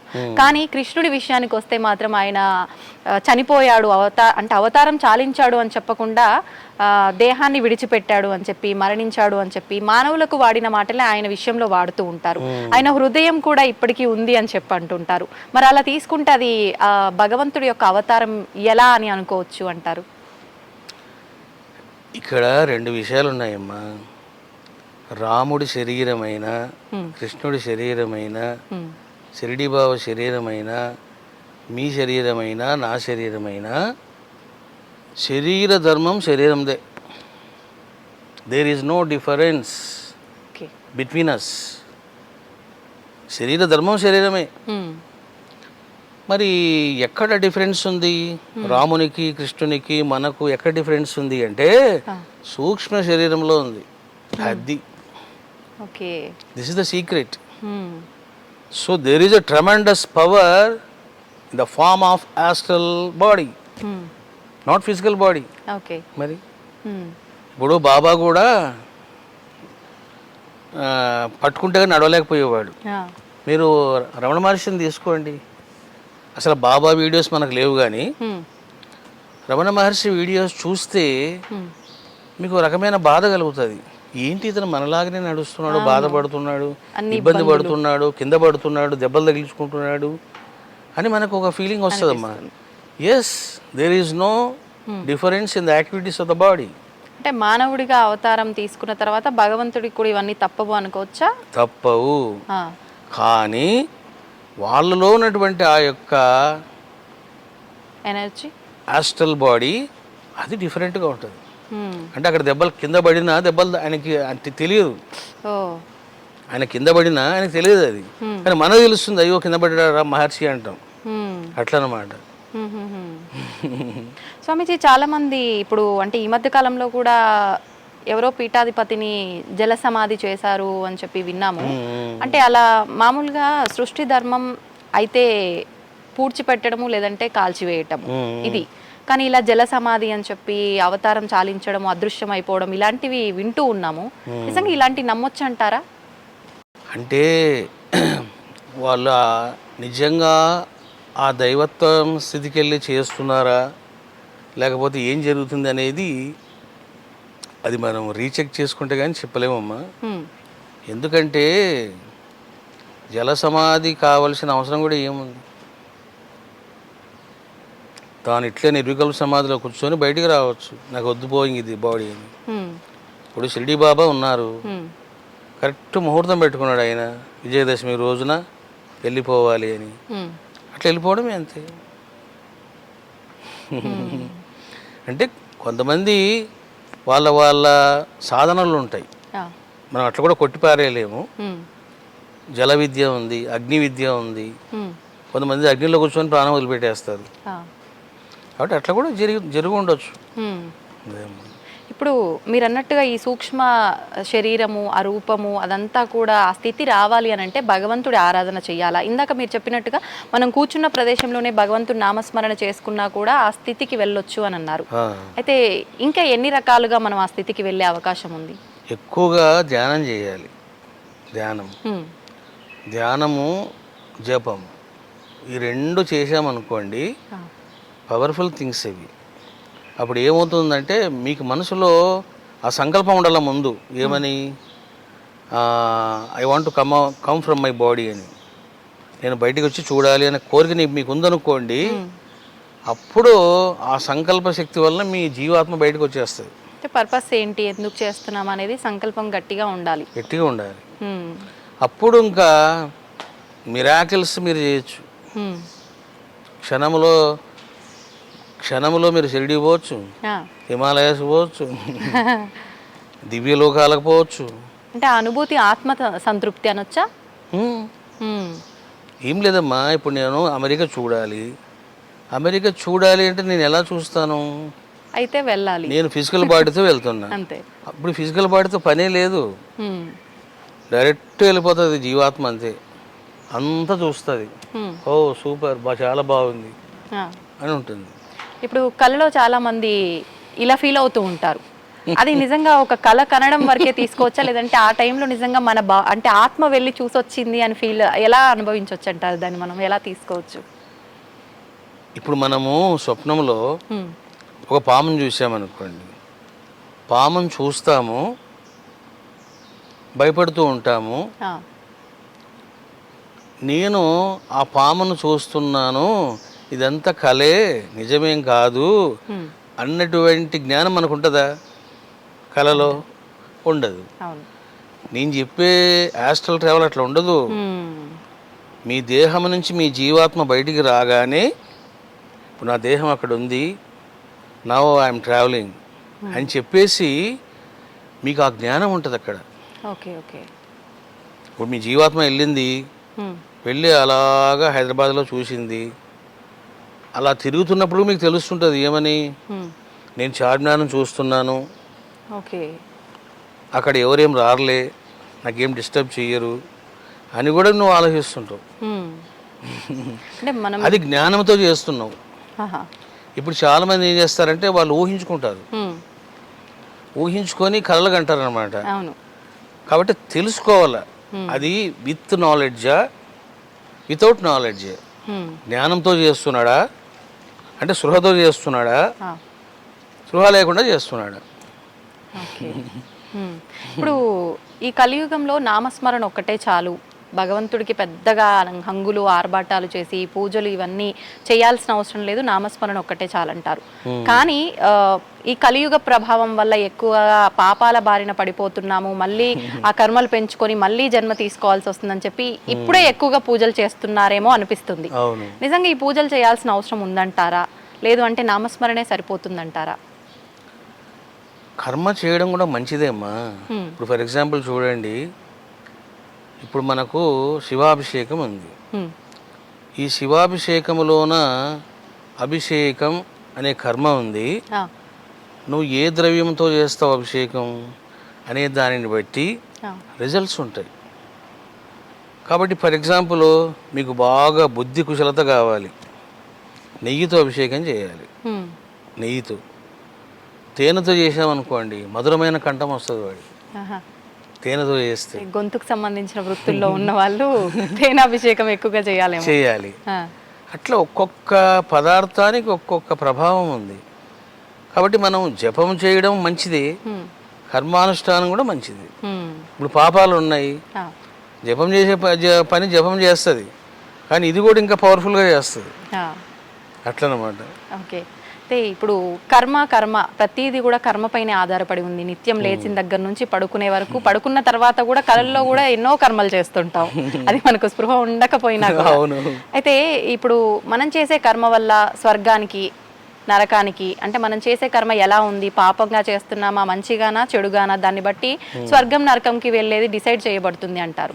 కొంతమంది చెప్తుంటారు అసలు స్వర్గం నరకం అనేది ఎక్కడో లేదు, భూమిపైన మనం అనుభవించే వాటిల్లోనే ఉంది అంటుంటారు. నిజంగా ఈ స్వర్గం నరకం ఇలాంటి లోకాలు ఉన్నాయా, ఏంటి దాని గురించి? ఉన్నాయి. ఇప్పుడు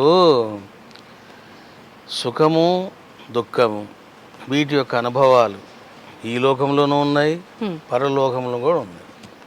స్వర్గం అనేది ఉంది, నరకం అనేది కూడా ఉంది. రెండు సత్యమే, అబద్ధాలు ఏం కావు. నిత్యం ఏదో ఒకటి చేస్తూనే ఉంటాం కదా స్వామీజీ, మరి అసలు ఈ కర్మలు తగ్గించుకొని ఎలా మనం మోక్షాన్ని పొందుతాము, భగవంతుడిలో ఐక్యం అవుతామంటారు? ఎలా సాధ్యపడుతుంది అసలు? ఇప్పుడు మనకు ఏం కావాలో ఆ బాటలో మనం నడవాలి. ఇప్పుడు ఫర్ ఎగ్జాంపుల్ నాకు డబ్బులు కావాలి అని మీరు అనుకున్నారు, సో ఏదో జాబ్ చేయక తప్పదు, ఏదో ఒక జాబ్. అదే నాకు మోక్షం కావాలి పరమానందం కావాలి మీరు అనుకున్నారనుకోండి, మీ కర్మలు మారిపోతాయి కదా. ఎంతసేపు మీరు ఏం చేస్తారు ఇప్పుడు? గ్రంథాలు చదవడము, గురువు ప్రబోధాలు వినడము, జపం చేయడము, ధ్యానం చేయడము, దీంట్లో పడతారు. సో కాబట్టి వాట్ యు ఆర్ డూయింగ్ ఆ రిజల్ట్సే మీకు వస్తాయి. అట్లా అనమాట. కానీ మనం అట్లా కాకుండా మనం ఏంటేటో చేస్తుంటాము. అవును, అటువంటి కర్మఫలాలే మనకు వస్తాయి. ఇప్పుడు కర్మని బట్టే మన మరుసటి జన్మ ఉంటుందంటారా? అంతే కదా మరి. ఇప్పుడు అందుకే మా బుద్ధుడు ఏమంటాడంటే, చాలా గొప్ప ఫిలాసఫీ చెప్తాడు ఆయన. నీ కర్మయే నీ దేవుడు, నీ యొక్క కర్మయే నీ దేవుడు అన్నాడు ఆయన. ఏమిటి? నువ్వు ఏం చేస్తావో అదే కర్మఫలంగా తయారవుతుంది. కాబట్టి నీ కర్మలు మార్చుకో అన్నాడు. ఇప్పుడు ఫర్ ఎగ్జాంపుల్ ఒక వ్యక్తి ఉన్నాడు, ఆ వ్యక్తి దగ్గర డబ్బు చాలా ఉంది, ఇంకా దీనికి మా బిజినెస్ ఇంకా కష్టపడతాడు, రాత్రి పగలు మేలుకుంటాడు, తరతరాలకు సంపాదించి పెట్టాలి. కాబట్టి అట్లా కాదు. సో నాకేం కావాలి, నా లక్ష్యం ఏమిటి అనేది మనిషికి లేదు. అవును. ఎలా ఎలా క్రియేట్ చేసుకోవచ్చు అంటారు స్వామీజీ? ఆ లక్ష్యాన్ని ఎలా క్రియేట్ చేసుకోవచ్చు అంటారు? దానికి సిద్ధగురువుల యొక్క సహచర్యం చేయాలి. సహచర్యం వలన వాళ్ళు వీళ్ళు అవుతారు అంటారు కదా. అంటే ఎప్పుడైతే మీరు మహనీయుల యొక్క సిద్ధగురువుల యొక్క సాంగత్యము, వాళ్ళతో ఇవన్నీ స్నేహ బాంధవ్యాలు ఉంటాయో ఆటోమేటిక్గా మీ ఆలోచనలు మారిపోతాయి. దీనికి ఎంత ఇవన్నీ, నాకేం కావాలి అసలు, ఇదేనా సాధించవలసింది అని ప్రశ్నలు కనుక పడ్డాయా అయిపోయింది, జీవితము మారిపోతుంది. అంటే ఎన్ని ఆలోచనలు వచ్చినా, ఇప్పుడు ఫర్ ఎగ్జాంపుల్ నన్నే తీసుకుందాము, మీరు ఒక మంచి మాట చెప్పారు, ఒక ఆ ప్రశ్న అనేది మనలో తలెత్తితే మారిపోతుంది. నిజంగా నాకు అనిపించింది అనుకోండి, ఇప్పుడు మీరు చెప్పగానే అయ్యో నేను మారిపోవాలి అనుకుంటాను, నాకు నేను క్వశ్చన్ వేసుకుంటాను, తెల్లారింది పడుకొని మళ్ళీ లేచినాము అని అంటే అంతా రొటీన్ అయిపోతుంది, అసలు ఇదంతా ఏమి గుర్తుండదు. అంటే ఇది మానవుల యొక్క లక్షణమే అది అనుకోవచ్చా? అసలు అది నా కర్మ ప్రారంధం అని అనుకోవచ్చా? అంటే ఇక్కడ రెండు విషయాలు ఉంటాయమ్మా, క్షణిక వైరాగ్యము, ప్రచండ వైరాగ్యం.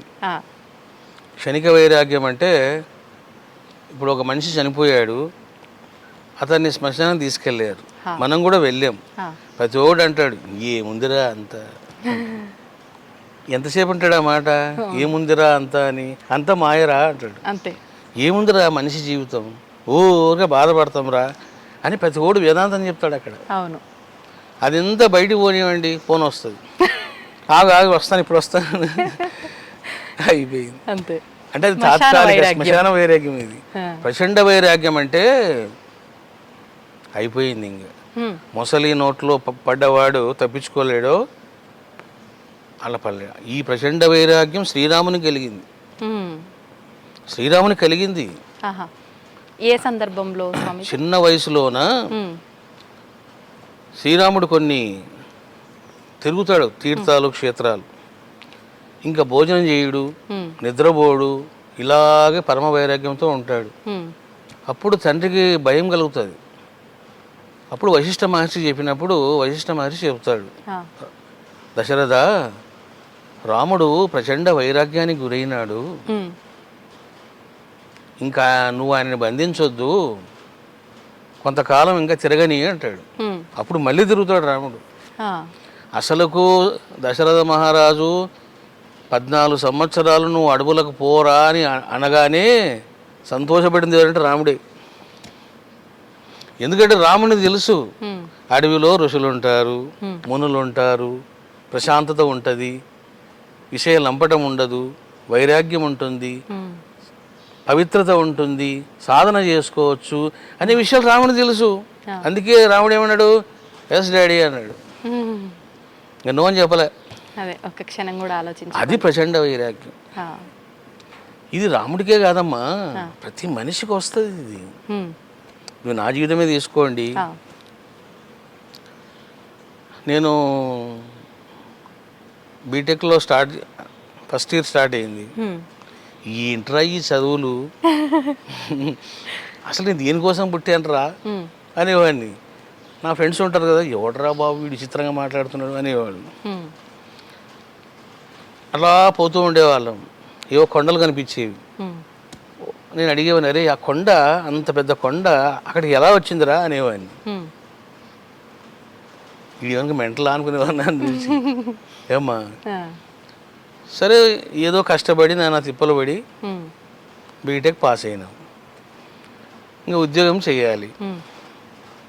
నేను ఉద్యోగంలో జాయిన్ అయినా. ఆ ఉద్యోగంలో జాయిన్ అయిన 10 రోజులకే ఆ దారిలో పోతూ ఉంటాను నేను ఫ్యాక్టరీకి. ఒక ఆయన చనిపోయాడు. బోరని ఏడుస్తున్నారు.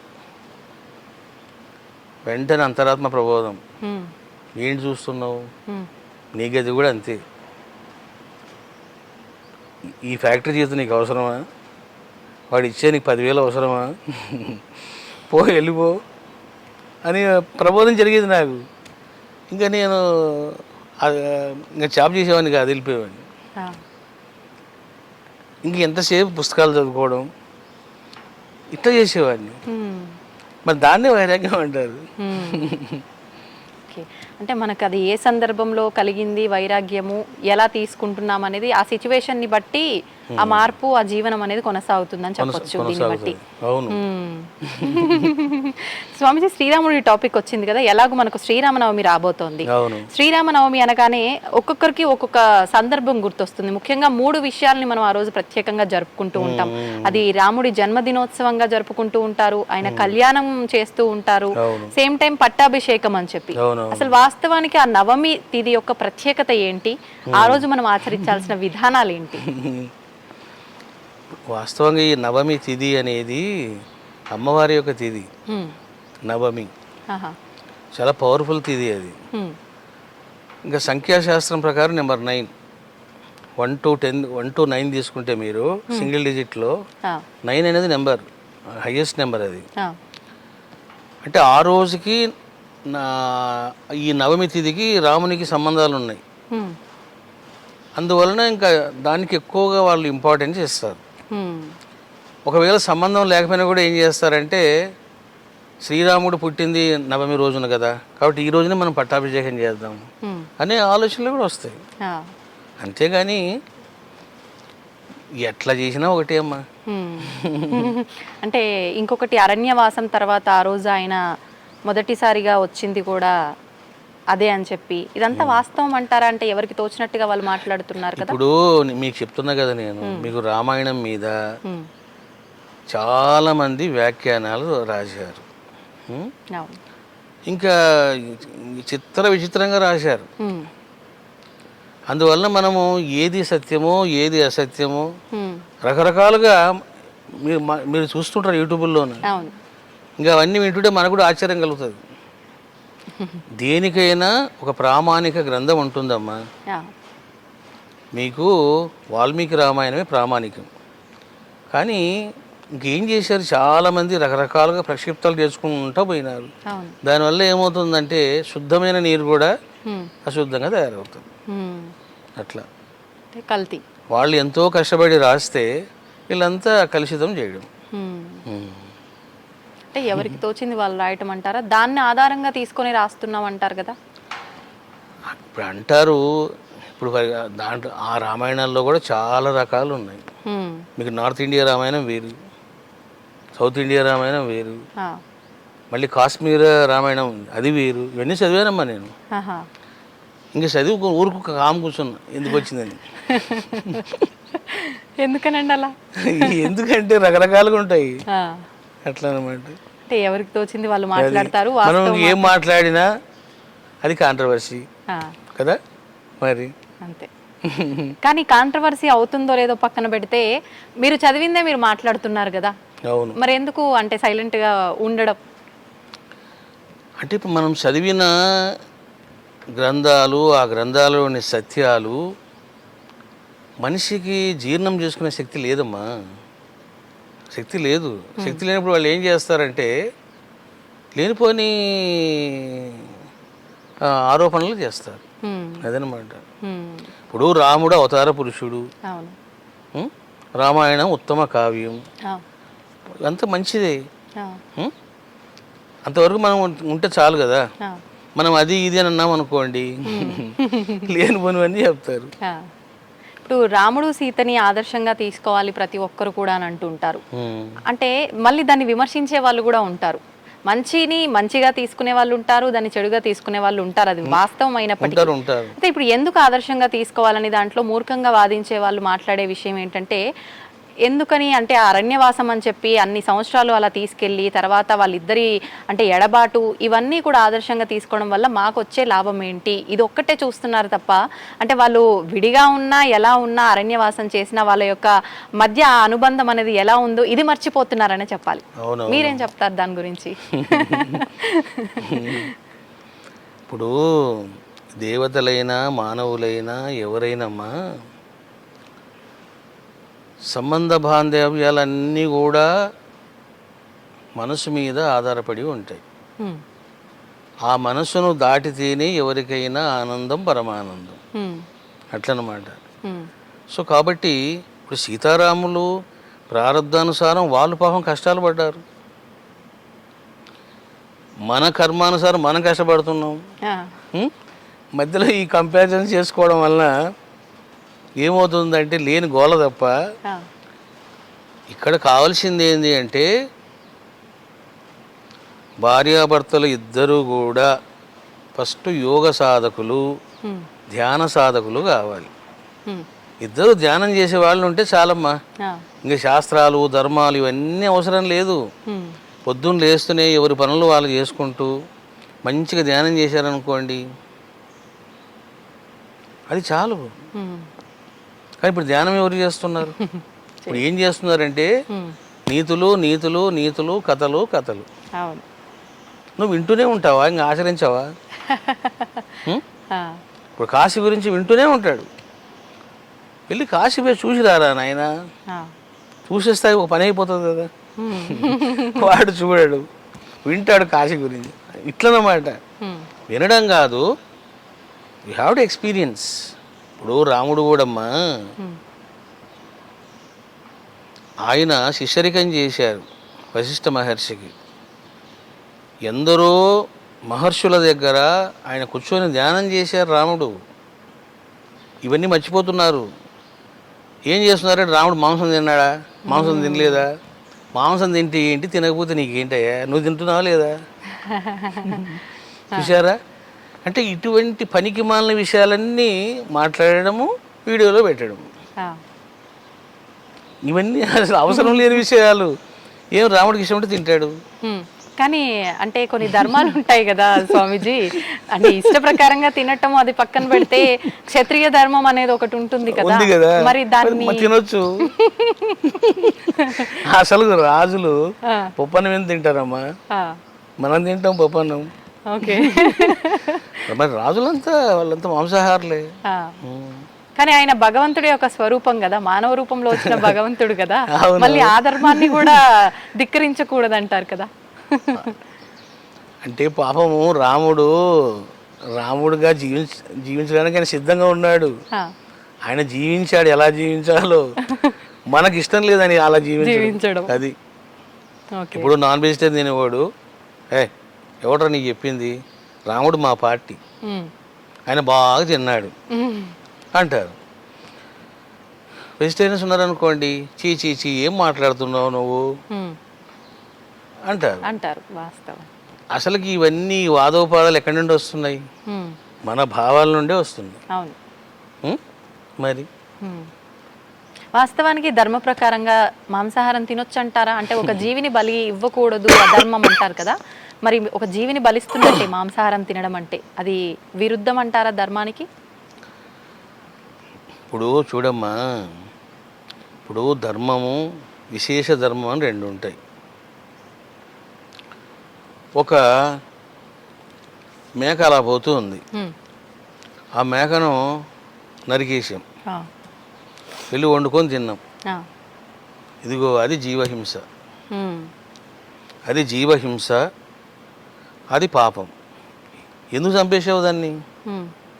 అది పాపం. అది ఇప్పుడు అదే మేకను తీసుకెళ్ళి కాళీమాతకు బలి ఇచ్చాడు అవును కదా. మరి అది పాపమా పుణ్యం అంటే పుణ్యం. అది ఎట్లాంటి పుణ్యము అని అంటే ఎప్పుడైతే ఆ మేక అమ్మవారి దగ్గరికి వెళ్తుందో, ఎప్పుడైతే బలి ఇవ్వబడుతుందో, చూసారా బలి అనే పదం వెరీ పవర్ఫుల్ పదం. అది ఆ బలి అనే పదం అర్థం తెలియకనే చాలామంది రకరకాలుగా ఊహించుకుంటారు. ఎప్పుడైతే బలి ప్రదానం జరిగిందో ఆ మేకలో ఉన్న జీవాత్మను అమ్మవారు ఉద్ధరిస్తుంది. అది రహస్యం. బలి సూత్రం తెలుసుకోవాలి అంటే జీవాత్మ దైవము ఏం చేస్తాడు అనేది ఇంపార్టెంట్. అక్కడ కాళీమాత స్వీకరించేది అదే కదా, ఆ మేక మాంసాన్నే కదా, మేక రక్తంనే కదా. మరి హాస్టల్గా ఉన్న జీవాత్మ ఉంది కదా మేకలో, మళ్ళీ ఆ జీవాత్మని ఏం చేస్తుంది అమ్మ అని అంటే ఉత్తమ జన్మను ప్రసాదిస్తుంది. అంటే దాని జన్మకు అక్కడికి విముక్తి పొందింది అంతే. జంతు జన్మ పోయి ఇప్పుడు మనిషిగా పుడుతుంది ఇంకా మేక. చూసారమ్మా, అందుకనే మీకు ద్వారకామాయిలో బాబావారే స్వయంగా వెళ్ళి ఆయన ద్వారకామాయిలో మేకను బలిచ్చేవాళ్ళు. అట్లా బలిచ్చినప్పుడు ధూమాల్ అనే భక్తుడు చూస్తాడు. అతను బ్రాహ్మణ్. బాబా आपने महात्मा है, सिद्ध पुरुष है, क्या करता है बाबा, क्यों ऐसा मारना मस्जिद में, ये द्वारका में है टेम्पल है ना, क्यों मारना ऐसा, ये జీవహింస होता ना అన్నాడు. అప్పుడు బాబా అన్నారు, రే ఎవడు చంపుతాడో వాడే సద్గతినిస్తాడు అన్నాడు. చూశారా, మరి ఈ మాట అన్నది ఎవరమ్మా? షిరిడి సాయిబాబా. సాయిబాబా మసీదులో బలి ఇచ్చాడు అంటారే కానీ, విమర్శిస్తారే కానీ ఏం జరిగింది అక్కడ? ఆ మేకలోని జీవాత్మను బాబా ఏం చేశాడు అని అంటే దానికి సద్గతిని ప్రసాదించాడు. మేక ఎప్పుడో సావాల్సిందే, చచ్చిపోతుంది అది. ఇప్పుడు అది ఉత్తమ కార్యము చేసి సత్కర్మను చేసి చనిపోయింది. కాబట్టి బలిలో మీకు అది ఉంటుంది. అంటే ఈ బలి ఇచ్చే విధానం కూడా అంటే మనకు శాస్త్రాల్లో ఎక్కడా లేదని కొంతమంది చెప్తూ ఉంటారు. ఈ బలి ఇచ్చినప్పుడు కూడా అంటే జంతు బలి కన్నా కూడా మనకు గుమ్మడికాయ కూడా బలి ఇవ్వచ్చు, దానికి ఆల్టర్నేట్ గా భగవంతుడు ఏమైనా అంటే అమ్మవారికే ఎక్కువగా మనం ఈ బలులు ఇస్తూ ఉంటాం, ఎక్కువగా గ్రామాల్లో చూస్తూ ఉంటాం ఈ జంతు బలు అనేది. ఎక్కడ లేదు శాస్త్రాల్లో, ఇదంతా కూడా ఆ ప్రాంత ఆచారాన్ని బట్టి వచ్చింది అని చెప్పంటారు. ఇది వాస్తవమా స్వామీజీ? ఈ బలి అన్నది వేదాల్లో కూడా ఉందమ్మా. అవునా? ఉంది. గోవు అసలు మనిషినే ఇచ్చారు. మనిషినే ఆ టైంలోన ఉంది.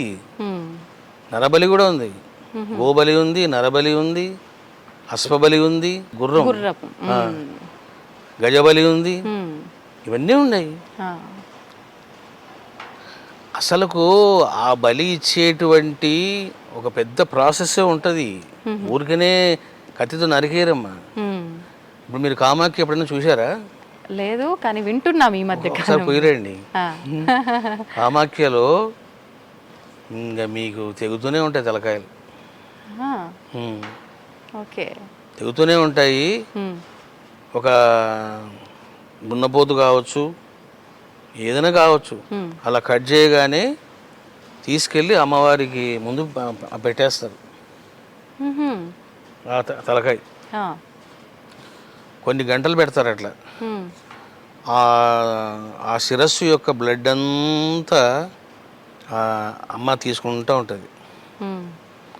అంటే ఆలయ ప్రాంగణంలోకి తీసుకెళ్తారు, గర్భగుడిలోకే. నేను చూసాను కదా కాళీమాత టెంపుల్లో. నేను వెళ్ళినప్పుడు నేను బలి ఇవ్వడం చూశాను, తీసుకెళ్ళడం కూడా చూశాను. అట్లా రోజు జరుగుతుంటుంది అక్కడ. మరి ఏం జరుగుతుంది అక్కడ అని అంటే ఆ యొక్క పశువులోని జీవాత్మకు అమ్మవారు సద్గతి ప్రసాదిస్తుంది. అది ఓకే. అంటే మామూలుగా ఈ బలులు, ఈ జీవహింస ఇవన్నీ కూడా అంటే సాత్విక విధానంలో పూజించే దేవతామూర్తులకి ఇది అంతా కూడా చెందదు. ఇది మళ్ళీ తాంత్రిక రూపంలోనో వేరే రకంగా అంటే కొన్ని సాంప్రదాయాలని ఆచారాలను బట్టి చేసే పూజలకి అంటే వామాచారం అని చెప్పి ఇలా రకరకాల ఆచారాలు ఉంటాయి కదా, ప్రత్యేకించి వాటికి సంబంధించింది అంటారు కదా. మరి ఇప్పుడు శక్తిపీఠాల్లో ఆచరించేదంతా కూడా ఎటువంటి విధానం అంటారు? మీకు ఇప్పుడు భైరవులు, దశభైరవులు, అష్టభైరవులు, తర్వాత దశమహావిద్యా దేవతలు, తర్వాత అష్టమాతృకలు, గ్రామదేవతలు, ప్రత్యంగిర, వారాహి, వీళ్ళందరికీ ఇవ్వాల్సిందే. ఇవ్వకపోతే ఇంకా అంతే వాళ్ళ కథ. అంటే ఏమవుతుంది? ఏమవుతుందంటే మనం ఇప్పుడు వాళ్ళని మనం ఆకలితో పెడుతున్నాం కదా. ఇప్పుడు నేను మీ ఇంటికి వచ్చినాను, ఎంతసేపు నాకు నీళ్లు ఇస్తుంటే ఈ అమ్మాయి భోజనం ఎప్పుడు పెడతారా నాయన అనుకుంటాం కదా. ఎందుకంటే వాళ్ళ ఆహారం అది, వాళ్ళ ఆహారం అది కాదు. మనం ఇంత పప్పన్నం పెట్టి అమ్మా తినమ్మా తినమ్మా అంటే తినదు. ఉగ్ర రూపాలుగా తీసుకోవచ్చు అంటారా? అంటే ఈ మాంసం నివేదన చేసే దేవతామూర్తులందరినీ ఉగ్ర స్వరూపాలు తీసుకోవచ్చు. ఇప్పుడు మీకు దశమహావిద్యలు అందరూ తీసుకుంటారు కదమ్మా. అవును, కానీ ఒకప్పుడు దశమహావిద్యలు అని అంటే చాలా రహస్యంగా చేయాల్సిన పూజలు అని చెప్పి రహస్య దేవతలు అని చెప్పి విన్నాము. కానీ ఇప్పుడు మాత్రం అంతా కూడా బహిరంగంగా ఉపాసనా పరులు కానీ ఆలయాలు కట్టడం కానీ ఎక్కడ పడితే అక్కడ వినటము, మాట్లాడటము, పూజ చేయటం ఇవన్నీ వింటున్నాం. ఏంటంటారు ఈ మార్పు? ఇప్పుడు మనకు కాలం ఎప్పుడు ఒకలా ఉండదమ్మా, అది మారిపోతూ ఉంటుంది. టెక్నాలజీ ఎలా మారుతూ పోతుందో, యూ టేక్ ఎనీథింగ్, మీరు సినిమా ఫీల్డ్ తీసుకోండి, స్పిరిచువాలిటీ తీసుకోండి, మీరు ఏదైనా తీసుకోండి, గ్రాఫిక్స్ తీసుకోండి, మారిపోతూ ఉంటుంది. అదేవిధంగా దేవుడి విషయంలో కూడా మారిపోతూ ఉంటాయి. ఒకనాడు గుప్తంగా కూర్చునేవాళ్ళు. ఎందుకు కూర్చునేవాళ్ళమ్మా? ఫర్ ఎగ్జాంపుల్ మీకు కావ్యకంఠ మహాగణపతి అని రమణ మహర్షి శిష్యుడు ఉన్నారు.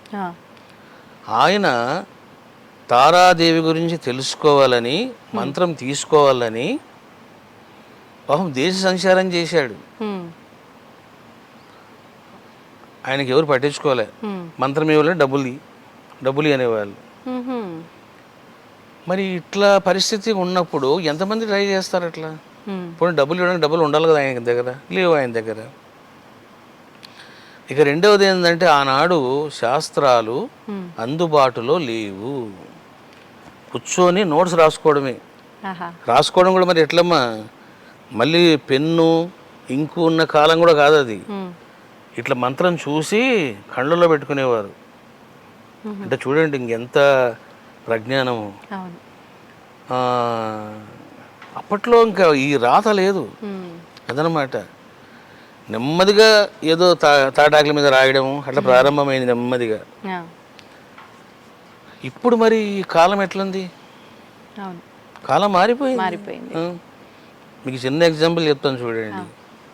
ఇప్పుడు కామాఖ్యలోనే మీరు నాకు మంత్రోపదేశం చేయండి స్వామి అన్నారు అనుకోండి, ప్రతి మనిషి దగ్గర 1,50,000 లాగుతారు. ఎంతమ్మా? 1,50,000. ఒక బీజాక్షరం చెప్పడానికి. అది కూడా నేనే సాక్షిని. నేను వెళ్ళాను ఏం తెలియకుండా. నాకు ఉపదేశం చేయండి స్వామి అన్నాను. అప్పుడు క్యా కర్తా అన్నారు. నేను ఏదో చెప్పారు. పూజ ఉంటుంది, ద్రవ్యాలు ఉంటాయి, 1.5 lakhs రెడీ చేసుకో, డబ్బులు ఉంటే రా అన్నాడు. సరే నేను తీసుకునే వెళ్ళాను. చూడాలి కదా ఏం చెప్తాడు. ఏం చెప్పాడమ్మా? జస్ట్ అమ్మవారి బీజాక్షరం ఇంకా అన్నాడు అంతే. కథం దాని 1,50,000. నేను దశమహావిద్యా దేవతలకు సంబంధించినటువంటి 140 మంత్రాలు సభాముఖంగా చెప్పేసిన. కామాఖ్యకి వెళ్ళినప్పుడు కొంతమంది సాధకులను కలిసేవాళ్ళు. గురువుగారు ఉపదేశం మాకు దొరకడం లేదు, ఏంట్రా నీ బంధోపదేశం, సిద్ధగురువులో చూడండిరా అన్నీ చెప్పాను మంత్రాలు అన్నాను. బ్యూటిఫుల్, అన్నీ అందుబాటులో ఉన్నాయి, నువ్వు అందుకోవడమే. ఎందుకంటే కాలం అట్లా వచ్చింది ఏమ్మా. మరి ఒకప్పుడు మనము స్పీచ్ చెప్పాలి అంటే మనకు టీవీ ఛానల్ కావాలి. అవును. ఇప్పుడు ఏముంది, ఒక్కొక్కరికి ఒక ఛానల్ వచ్చింది. స్వామీజీ, ఇప్పుడు మనం ఎలాగో కామాఖ్య గురించి మాట్లాడాము. నేను విన్నది కామాఖ్య గురించి మామూలుగా ఇప్పుడు మీరు చెప్పిన విధానం అంతా కూడా కొంతమంది చెప్పడం జరిగింది అది అక్కడ ప్రాంత ఆచారము, అది ఒక ఆచారాన్ని ఫాలో అవుతూ అక్కడ చేసే విధానము అని చెప్పి. కానీ మనం చూసాము అటువంటి పూజలు, అక్కడ జరిగే పూజలన్నీ కూడా మన దగ్గర తీసుకొచ్చి ఇక్కడ చేసిన వాళ్ళు కూడా చాలా మంది ఉన్నారు. అది కరెక్టే అంటారా అలా చేయడం? అంటే ఏ ప్రాంతాన్ని బట్టి ఆ ప్రాంతంలో చేస్తుంటారు కదా మామూలుగా. అట్లేం లేదమ్మా. ఇప్పుడు కామాఖ్యలో ఉంది, మన పీఠంలో కూడా ఉంది కదా. అవును. అంటే మనం విగ్రహం పెట్టలేదు ఇక్కడ. ఎప్పుడైతే మనం విగ్రహం పెడతాము, we have to do sacrifice. మనం చేయక తప్పదు అది. మనం గెస్ట్ని పిలవకూడదు, పిలిచిన తర్వాత మనం ఆతిథ్యం ఇవ్వాలి వాళ్ళు కదా. కాబట్టి తప్పకుండా చేయాల్సిందే. ఇప్పుడు మేము కూడా దశమహావిద్యా దేవతలు రాకముందు ఇక్కడ నివేదన లేదు మాకు. సుమారుగా ఒక 8 years నుంచి ఎక్కడ మాంసాహార నివేదన చేయడం లేదు మన పీఠంలో. 8 years నుంచి. ఎప్పుడైతే వాళ్ళు వచ్చారో చేయక తప్పదు, చేయాల్సిందే, రూల్ అది. అట్లా అన్నమాట. చేయలేదనుకోండి వాళ్ళు ఆగ్రహం చూపిస్తారు. చేసామనుకోండి చాలా అనుగ్రహం చూపిస్తారు. రెండు ఉంటాయి వాళ్ళ దగ్గర. స్వామీజీ, ఇప్పుడు ఎలాగో మీరు ఆలయం టాపిక్ అనేది మీరే తీసుకొచ్చారు కాబట్టి అసలు ఎందుకు వచ్చింది ఈ ఆలోచన మీకు ఇక్కడ ఆలయం నిర్మించాలి అని చెప్పి, ఇంత విశాలమైన ప్రాంగణంలో, ఇన్ని ఎకరాల విస్తీర్ణంలో? ఇంకొకటి, మామూలుగా ఆలయం నిర్మిస్తే ఏదైనా అంటే ఒక భగవంతుడికి సంబంధించిన మూలంగా తీసుకొని ఉప ఆలయాలు ఒకటో రెండో మామూలుగా చూస్తుంటాం. కానీ జ్యోతిర్లింగాల కానుంచి మనం ఇప్పుడు మాట్లాడుకున్నట్టుగా అమ్మవార్ల కానుంచి ప్రతి ఒక్కటి, శివలింగాల్లో కూడా కొన్ని వేల శివలింగం, సుమారు 1700-2000 శివలింగాలు ఏదో అని చెప్పి విన్నాను. మళ్ళీ అందులో కొన్ని నీళ్లలో ఉండేవి, కొన్ని లోహాలతో తయారు చేసినవి, ఇలా రకరకాల ప్రత్యేకతలన్నీ కూడా ఈ ఆలయంలోనే దాగున్నాయి అనిపిస్తుంది. ఎందుకని ఇదంతా కూడా మీరు ఎందుకు చేశారు ఈ విధంగా? ఇదంతా కూడా దైవ సంకల్పం అమ్మా. ఇది మనుషులు ఆలోచించేది కాదు, మనుషులు సాధించేది కూడా కాదు. నేను మామూలుగా విశాఖపట్నంలో షిరిడీ సాయి అనుగ్రహ పీఠం పెట్టాను. అది ఒక రెంట్ హౌస్లో పెట్టాము. మరి ఏం జరిగింది, భక్తుల ఫ్లోటింగ్ పెరిగిపోయింది, ఇబ్బందులు పడ్డారు. అప్పుడు ఒక ల్యాండ్ చూడండి అన్నాం. మరి ల్యాండ్ చూడాలి అంటే మరి కనీసం మన లెక్క ప్రకారం, నా లెక్కల ప్రకారం ఒక 100 ఎకరాలైనా ఉండాలిరా బాబు అనుకున్నాం. సో ఆ విధంగా ఈ స్థలం కొనడం జరిగింది. మరి అసలు స్థలం కొనక ముందు నాకు అసలు ఏమైనా ఆలోచన ఉందా ఈ శివలింగాలు పెట్టాలని? ఏమీ లేదు. అప్పట్లో ఏంటంటే భక్తులు స్పీచ్లు వినడానికి వస్తారు, వాళ్ళు ఉండడానికి ఇండ్లు కావాలి, ఒక పెద్ద హాల్ కావాలి, ఇదే మా కాన్సెప్ట్. వాళ్ళ సౌకర్యాన్ని మాత్రమే చూసారు అప్పట్లో, అంతే. ఉంటే ఒక ఆలయం పెట్టుకుందాము, ఇట్లా ఆలోచనలు ఉన్నాయి. కానీ అది ఏం జరిగింది, ఉన్న డబ్బులన్నీ పెట్టి మొత్తం ల్యాండ్ కొన్నాం. అప్పుడు నేను మొత్తం డబ్బులన్నీ అయిపోయినాయి. మీ స్వంత డబ్బులే? భక్తులు ఇచ్చిన డొనేషన్స్, మా ప్రాపర్టీస్ అవన్నీ అయిపోయినాయి. బంగారు లింగం ఉంది కదా, అప్పుడు అక్కడే కూర్చున్నా నేను. ఏమి లేదు, అంత నిర్మానుష్యం, కొండలు రాళ్ళు రప్పలు ఇట్లా ఉండేవి. ఏందయ్యా శివ, మరి డబ్బులన్నీ పెట్టేశాను, ఇంకా ఏం చేయాలి ఇక్కడ నేను? అసలు కాంపౌండ్ వాళ్ళు కట్టడానికి మళ్ళీ ఒక 10 కోట్లు కావాలి. ఏంటో అంత అయోమయంగా ఉందని చెప్పేసి నేను అలా దిగులుగా కూర్చున్నా. అప్పుడు శివుడు విజన్ ఇచ్చాడు నాకు. ఏమనంటే, నువ్వు సహస్రలింగాలు పెట్టు. అది సహస్రలింగాలు పెట్టు అన్నప్పుడు అప్పుడు ఫస్ట్ పెట్టింది అక్కడేమ్మా. ఫస్ట్ లింగం అక్కడే పడింది, స్త్రీలింగేశ్వరుడు. చూడండి, అక్కడికి బంగారు లింగమే వచ్చేసింది. అంటే అట్లా ఆ రకంగా ఫస్ట్ సహస్రలింగాలు పెట్టడము. ఆ సహస్రలింగాలు పెట్టిన తర్వాత ఏమైందంటే వేదం పట్టుకున్నా నేను. ఈ వేదంలోన మహర్షులు ఉన్నారు, అసలు వాళ్ళ పేర్లు కూడా ఎవరు తెలియదు. అరే ఇంత గొప్ప మహర్షులు మనం ఏం చేయలేకపోతున్నాం, ఏం చేయాలరా బాబు అనుకున్నప్పుడు ఇంకో విజన్ ఏమని, నువ్వు ఋషిలింగాలు అంటే ఋషుల యొక్క శుభనామాలపై శివలింగం పెట్టు. ఎందుకంటే వాళ్ళంతా ఇప్పుడు జ్యోతి స్వరూపంగా ఉన్నారు, నిరాకార స్వరూపంగా ఉన్నారు. నువ్వు లింగం పెడితే వాళ్ళు కొలువై ఉంటారు అని ప్రేరణ రావడంతో ఋషిలింగాలు స్టార్ట్ చేశాం. అట్లా ఋషిలింగాలు, మునిలింగాలు, నక్షత్ర లింగాలు కూడా ఉన్నాయి, నవగ్రహ లింగాలు, నక్షత్ర లింగాలు అన్నీ వచ్చేసినాయి. ఇంకా 1 by 1 అంత వరుస పెట్టి వచ్చేసారు అందరూ. ఇంకా జలలింగాలు ఇట్లా నిర్మాణం జరిగిందమ్మా. ఇది నేను ఊహించింది కాదు, అసలు ప్లాన్ చేసింది కూడా కాదు.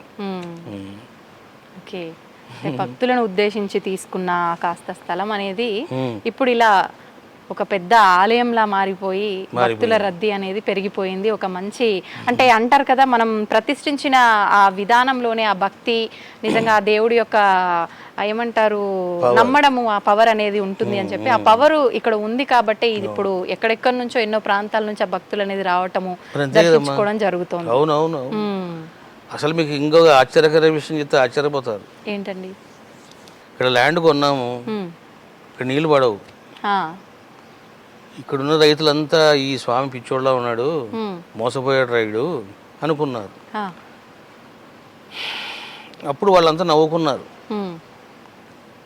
మరి నీళ్ళు లేకపోతే ఈ స్వామి ఏం చేస్తాడు అని. అప్పుడు ఇప్పుడు ఈ టెంపుల్ ఉంది కదా, ఈ టెంపుల్ నుంచి ఒక 1/2 km డిస్టెన్స్లోన నేను చెప్పాను అక్కడ తవ్వండి అని. కరెక్ట్గా అక్కడ తవ్వితే వాస్తవంగా ఇక్కడ నీళ్లు పడాలి అంటే సుమారుగా 900 నుంచి 1200 పోతేగా నీళ్లు పడవు. నేను ఎక్కడైతే చెప్పానో నేను అనుకున్నాను పడతాయిలే ఒక 600-700 అనుకున్నాను. 15 అడుగులకి నీరు పడింది. 15 అడుగులకే. ఇప్పుడు చూడొచ్చు, ఇప్పుడు ఆ నీళ్ళే అది మొత్తం శివుడు అభిషేకం చేయించుకుంటాడు. ఆ నీళ్ళేమ్మా, లేదా అసలు ఇక్కడ ఉండలేము, మనం పారిపోతాం. మొత్తానికి మీరు అనుకోవడము, భగవంతుడు వెనకాల ఉండి అన్ని నడిపించడము, ఆయన ఆలయాన్ని నిర్మించుకోవడం అన్ని కూడా అనుకోకుండా జరిగిపోయాయి. అన్ని జరిగిపోయినాయి. అయితే మీరు ఇక్కడే కాదు, అమెరికాలో కూడా, యుఎస్ఏలో కూడా శివలింగాలు ప్రతిష్ఠించారు అని చెప్పి, శ్రీచక్రాలు స్థాపన చేశారని చెప్పి విన్నాను స్వామిజీ. అక్కడ అంటే మన దేశం కాని దేశంలో అలాంటివి చెయ్యాలన్న ఆలోచన మీకెందుకు వచ్చింది? అది నేను చెప్తున్నా కదమ్మా, ఏది నా ఆలోచనలో ఉండదు, అంతా శివశక్తులు నడిపిస్తుంటారు. శివ, శక్తి, సాయి, భైరవాలు నడిపిస్తుంటారు. మీకు తెలుసు కదా, అమెరికాలోన ల్యాండ్ కొనడం చాలా కష్టం. అవును.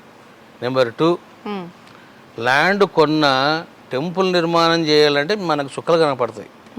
So many restrictions. ఇంకా వాటి చుట్టూ తిరగడానికి మనకు 1 year పడుతుంది. నెంబర్ 3, ఇంత ల్యాండ్ ఉందంటే ఇంత ల్యాండ్ పార్కింగ్ వదిలిపెట్టాలి, ఇది కట్టకూడదు, డ్రైనేజ్ సిస్టమ్ ఉండకూడదు, రకరకాల కండిషన్స్ ఉంటాయి. నాకు ఇవన్నీ ఇంక అర్థమయ్యి ఓ నమస్కారం చేసిన వాళ్ళకి, వద్దుపోరా బాబు అని. మరి ఏం జరిగిందమ్మా, సహస్ర శ్రీచక్రాల ప్రతిష్టాపనం చేశాం ఇక్కడ. శ్రీచక్రాల మన ఆలయంలోనే ఇక్కడ ప్రతిష్టాపనం జరిగిన వితిన్ 11 days లోపలనే టెక్సస్లో 10 ఎకరాల ల్యాండ్ మనకు అమ్మ ఇచ్చేసింది. 10 ఎకరాలు. చూడండి ఎంత విచిత్రం అన్నమాట. సరే, అక్కడ మనకు బ్యాంక్ ఉంది, ఆ బ్యాంకులో ఎప్పటి నుంచో డబ్బులు పడుతూ ఉన్నాయి. సరే, ఆ డబ్బులు అలా పడుతూ ఉన్నాయి, అట్లా ఉన్నాయి ఆ డబ్బులు. అనుకోకుండా ఒక మంచి ల్యాండ్ రావడం, వాళ్ళు కొనడం జరిగిపోయింది. అందులో వాళ్ళు ఏమన్నారు, we can do anything here, no restrictions అన్నారు.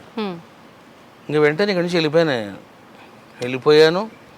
వాస్తవంగా నేను చూసి వద్దాం అనుకున్నా, ప్రతిష్ట చేసి వచ్చాను. వితిన్ 25 daysలో టెంపుల్ నిర్మాణం చేశాను.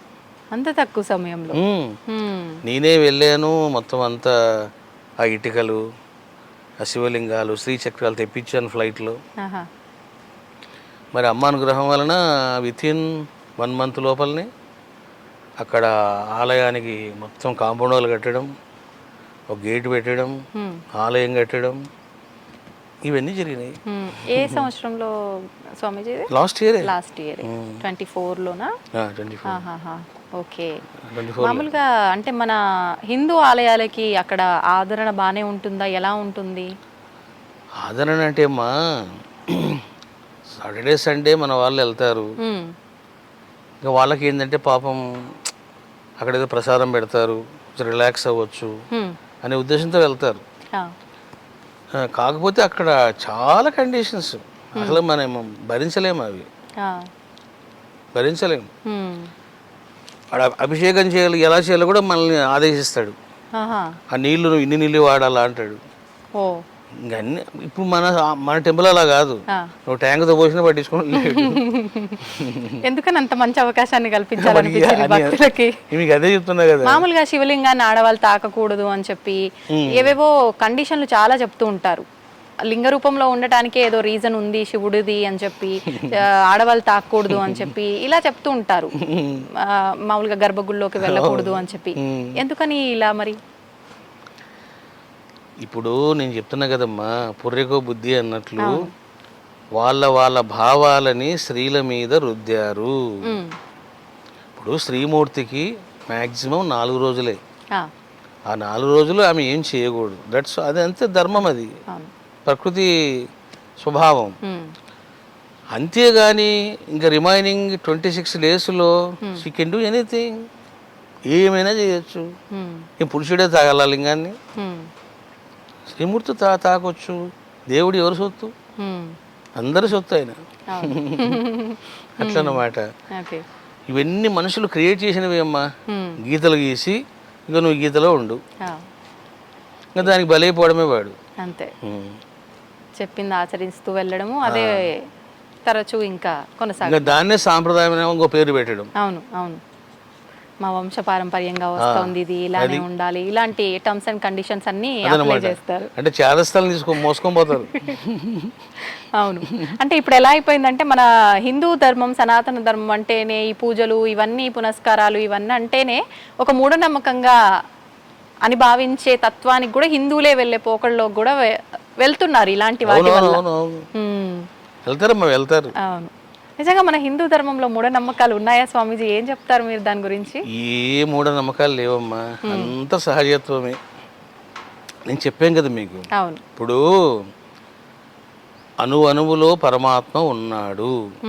నేను చెప్తున్నాను, మీరు టెంపుల్కి వెళ్ళి కొబ్బరికాయ కొడితే మీకు ఏ ఫలం వస్తుందో, అరే వేదంలో ఇట్లా చెప్పబడింది అని చెప్పేసి మీరు రాయి పెట్టి కొబ్బరికాయ కొట్టండి, నేను చెప్తున్నా మీకు అదే ఫలం వస్తుంది. మన నమ్మకం, మీ నమ్మకము, మీ అవగాహన, మీ జ్ఞానం. చూసారా, ఎందుకంటే అందులో ఉన్నాడు ఆయన. ఇప్పుడు ఆకాశం ఎక్కడుంది? పైన కనిపిస్తుంది. అంతటా ఉంది, అంతటా ఉంది. నువ్వు ఎక్కడ తలకాయ పెడితే అక్కడ ఉంది. అంతే. కుండలో మట్టి ఎక్కడ ఉంది? ఉన్నదంతా మట్టే కదా. ఎక్కడుంది కాదు, ఎక్కడ లేదు చెప్పు. అంటే మన భావము, మన జ్ఞానము, మన పవిత్రత ఇవన్నీ రోల్ చేస్తాయమ్మా. కిగుం శిలాయచ అంటుంది వేదం. కిగుం శిలాయచ అంటే రాళ్ళ రప్పల్లో కూడా ఉండేవాడా అని అర్థం. అది మనం ఏం చేస్తాం, కాళ్ళు తను కూడా పోతాం. ఎందుకంటే అది రాయి, అది రాయి. అంతే. చూసారా, ఇటు పోయి మళ్ళీ మనం భావన అనే కాన్సెప్ట్ దగ్గరికే వస్తుంది కదా ఇది. అంటే మనం ఎలా భావిస్తే అలా, అది రాయిలా భావిస్తున్నాం కాబట్టి రాయిలానే. యథా దృష్టి తత్ఫలం యు విల్ గెట్. అంతే, దృష్టి ఎలా ఉంటుందో మనం పొందేటువంటి ఫలం కూడా అట్లే ఉంటుంది.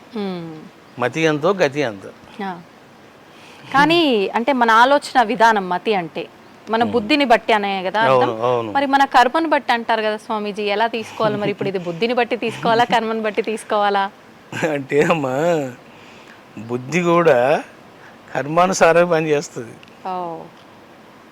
ఇప్పుడు ఒక వ్యక్తి బాగా కీబోర్డు వాయించాడు అది ఈ జన్మలో, అతడు చనిపోయాడు. హ్మ్. ఇప్పుడు ఎక్కడో పుట్టాడు. హ్మ్. పుట్టి ఆ హార్మోనియం చూడనంత వరకే అతను అలా ఉంటాడు. ఆ. ఎప్పుడైతే హార్మోనియం మీద కళ్ళు పడ్డాయో, ఏమంటే నేను కూడా కొంచెం ఒకసారి వాయిస్తానండి అంటాడు. ఏందా నువ్వు వాయించేది అన్నామనుకో, అలా వాయించేస్తాడు అంతే. ఎందుకు తెలిసినమ్మా, బాడీ మారిపోయింది కానీ టాలెంట్ ఎక్కడ పోయింది, నైపుణ్యం ఎక్కడ పోయింది, అభ్యాసం ఎక్కడ పోయింది, నాలెడ్జ్ ఎక్కడ పోయింది, అన్ని హాస్టల్ బాడీలో ఉన్నాయి. వాడు ఎవడు నేర్పించారు వాడికి, చూసారా? కాబట్టి ఆ హార్మోనియం చూడగానే నేను వాయిస్తానండి అంటాడు. అంటే మరి ఇప్పుడు ఆ వాయించడం అనే కర్మ కారణం ఏంటి? గత జన్మలో చేసిన కర్మ, సంపాదించుకున్న సంస్కారాలు బుద్ధిలో. ఇప్పుడు మనం ఏం చేస్తామో అది మన బుద్ధిలో రికార్డ్ అవుతుంది. ఇప్పుడు మనము ఒక మామిడి పండు తిన్నామనుకోండి, దాంట్లో చాలా రకాలు ఉంటాయి. చిత్తూరు మామిడి పండ్లు ఉంటాయి, ఇది బంగినపల్లి ఏదో అంటారు. నేను ఒకసారి మా భార్య ఊరికి పోయినప్పుడు నాకు పండు ఇచ్చారు, చాలా మధురంగా ఉంది. అది నేను ఫస్ట్ టైం తినడం. ఇంకా చూడండి, అది తిన్న తర్వాత ఆ సీజన్ వస్తే ఆ పండ్లు ఉన్నాయా అని అంటాను. చూసారా? అసలు నాకు ఎందుకు వచ్చిందమ్మా ఆలోచన? కొన్ని రోజుల కిందట తిన్నాను, చాలా మధురంగా ఉంది అని నా బుద్ధిలో ప్రింట్ అయింది, అది రికార్డ్ అయింది. ఇప్పుడు now I'm thinking about that fruit again to eat. ఎందుకు అని అంటే బుద్ధి. కాబట్టి బుద్ధి కర్మానుసారిణి, కర్మను బట్టి నీకు బుద్ధి వచ్చింది. ఓకే, సూపర్ అండి. అంటే మనకు అతి త్వరలోనే మన నూతన సంవత్సరం రాబోతోంది, ఉగాది. ప్రస్తుతం మనం క్రోధినామ సంవత్సరంలో ఉన్నాము, శ్రీ విశ్వవసునామ సంవత్సరంలో అడుగు పెట్టబోతున్నాము. ఉగాది అని మనం పిలిచే నామం కూడా ఉగాది కాదు, యుగాది అని చెప్పి అంటూ ఉంటారు. మరి ఈ నామం అనేది ఎందుకు ఇలా మారింది, అసలు ఉగాది విశిష్టత ఏంటి? అవునవును, అది వాస్తవంగా యుగాది, యుగానికి ఆరంభ సుదినం అన్నమాట. అంటే చెప్పాలంటే ఇప్పుడు మీకు నాకు బర్త్డేస్ ఎట్లున్నాయో ఈ విశ్వానికి బర్త్డే ఉగాది, అందుకే యుగాది అంటారు. అది ఇంకా అది ఏమైందంటే వికృతం, ప్రతిదానికి వస్తుంటుంది వికృతం. ఆ యుగాది పోయి ఉగాది అయిపోయింది. యుగాది మీరు అన్నది కరెక్టే, అది వైదిక పరిభాష. వైదిక పరిభాష. కాలం గతిలో మారిపోతుంటాయి పదాలమ్మా, అట్లా. అయితే మనకు ఇప్పుడు ఉగాది అనగానే గుర్తొచ్చేది షడ్రుచుల కలయిక అని చెప్పి, ఉగాది పచ్చడి, పంచాంగ శ్రవణము, ఇలా మాట్లాడుకుంటూ ఉంటాం. ఆ రోజు పంచాంగం గనక వినకపోతే ఏదో కోల్పోయినట్టుగానే ఫీల్ అవుతుంటారు. నిజంగా ఈ విధానం అంతా కూడా మనకు, అంటే ఇందాక మనం మాట్లాడుకున్నట్టు ఒకటి ఏదైనా వస్తే అది అలా కొనసాగుతున్నట్టుగా వచ్చిందా, లేదంటే ఇది మన శాస్త్ర గ్రంథాల్లో ఉందా ఈ విధానం అంతా కూడా? ఉంది. అంటే ఇప్పుడు ఏం లేదమ్మా, మనకు యుగ ఆరంభ సుదినం కదా, అంటే కొత్త సంవత్సరము అనగానే మన భావాలు కూడా కొత్తగా ఉండాలి, మన విజయాలు కూడా కొత్తగా ఉండాలి, మన సంపాదన కూడా కొత్తగా ఉండాలి అని అన్ని కొత్తదనం కోరుకుంటుంది మనసు. సో అందువల్ల మనం ఏం చేస్తామంటే అది విన్నప్పుడు వీళ్ళకి బాగుంటుంది, వీళ్ళకి బాగుండదు, ఇట్లా చాలామంది చూసుకుంటూ ఉంటారు. ఏదైనా మనము చేసే ఎఫర్ట్, మన యొక్క పరిశ్రమ మన భవిష్యత్తుని నిర్ణయిస్తాయి. కాలం పని కాలం చేస్తూనే ఉంటుంది, గ్రహాల పని గ్రహాలు చేస్తూనే ఉంటాయి. కానీ నీ పని నువ్వు చేయాలి కదా అన్నమాట. ఓకే. అంటే ఏ పని అది చేసుకున్నా కూడా, అంటే చేసుకుంటుంది, మన పని మనం చేయాలి, ఓకే వాస్తవం.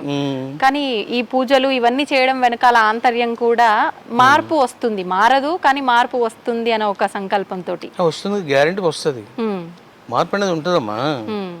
ఇప్పుడు మనము ఎప్పుడైతే దైవానికి సంబంధించిన ఉపాసన చేస్తామో మార్పులు వచ్చేస్తాయి మార్పులు. కాబట్టి ఉపాసన మోస్ట్ ఇంపార్టెంట్. నన్ను అడిగితే అసలుకు మంచిగా తపస్సు చేసుకోవాలి, కానీ తపస్సు చేసేవాడు ఎవడు? ఇప్పుడు తపస్సు చేయాలని పోయినా ఆ, చేయలేము అసలు. నేను విశ్వ ప్రయత్నాలు చేసిన, ఆ, హిమాలయాస్కు సుమారుగా 10 సార్లు పోయింటాను. పోవడం మళ్ళీ ఒక 10 రోజులు తిరిగి రావడం. ఉమ్. ఇంకా మా భార్య అనేది ఎందుకు పోతావు ఎందుకు వస్తావు అని. అదేంటి స్వామీజీ, మామూలుగా అంటే ఏకాగ్రత లోపించడం అనుకోవచ్చా? మామూలుగా మీరు ఆధ్యాత్మిక వైపునే ఉన్నారు కదా, మీకు కూడా పడకపోవడం ఏంటి? అంటే పరిస్థితులు. ఉమ్, మీరు ఎక్కడికన్నా పోండి, ఉమ్, ఒకటే సౌండ్ పొల్యూషన్. ఇంకా ఇక్కడ ఎట్లా ఉంది అక్కడ ఎట్లా ఉంటుంది. ఆహా, ఇంకా చెప్పాలంటే మనకి ఇక్కడ ఇంకా బాగుంటుంది. ఉమ్, నేను చాలా చూశానమ్మా. ఉమ్, తర్వాత సౌండ్ పొల్యూషన్ ఉంటుంది, చాలా డిస్టర్బెన్స్ ఉంటుంది. రెండోది ఏంటంటే మీకు ఫుడ్ ప్రాబ్లం ఉంటుంది, ఫుడ్ టైం దొరకదు. ఆ, ఇంకా కూలింగ్ విషయం అంటారా, మనం తట్టుకోలేం, జ్వరం వస్తుంది. ఆ, ఇట్లా ఇవన్నీ చూసే నేను ఇంకా అరే బాబు ఇంట్లో కూర్చోవడం మంచిది రా నాయన, ఉమ్, ఏదో మనం చేసిన సాధన ఇక్కడే చేసుకోవచ్చు అనిపిస్తుంది. ఉమ్. అంటే మనం ఉన్న దగ్గరే మనం ఏదైనా సాధించుకోగలుగుతాము అంతే. అనటానికి ఇది కూడా ఒక ఎగ్జాంపుల్ కావచ్చు. ఎగ్జాంపుల్ ఏది. అంటారు కదా, అంటే ఎక్కడ వెళ్ళినా మన ఇంటికి వస్తే దానికి మించిన సుఖం ఇంకోటి లేదు అని చెప్పి. అవును కరెక్ట్, అది ఆ, కరెక్ట్ అమ్మా. అది చాలా డిస్టర్బెన్స్ ఉంటుంది బయట. ఉమ్. స్వామీజీ, నమ్మకాలతో భాష్యం చెప్తున్నారు అని చెప్పి విన్నాము, దాని గురించి ఒక 2 మాటలు. మనకు యజుర్వేదములోన 16వ అధ్యాయంలో 66 మంత్రాలు ఉన్నాయి. ఉమ్, అవి చాలా పవర్ఫుల్ మంత్రాలు అన్నమాట. ఒక్కొక్క మంత్రాన్ని నువ్వు పఠిస్తే ఒక్కొక్క ఫలం నీకు వస్తుంది. ఉమ్, కానీ కాలగతిలో ఏం జరిగిందంటే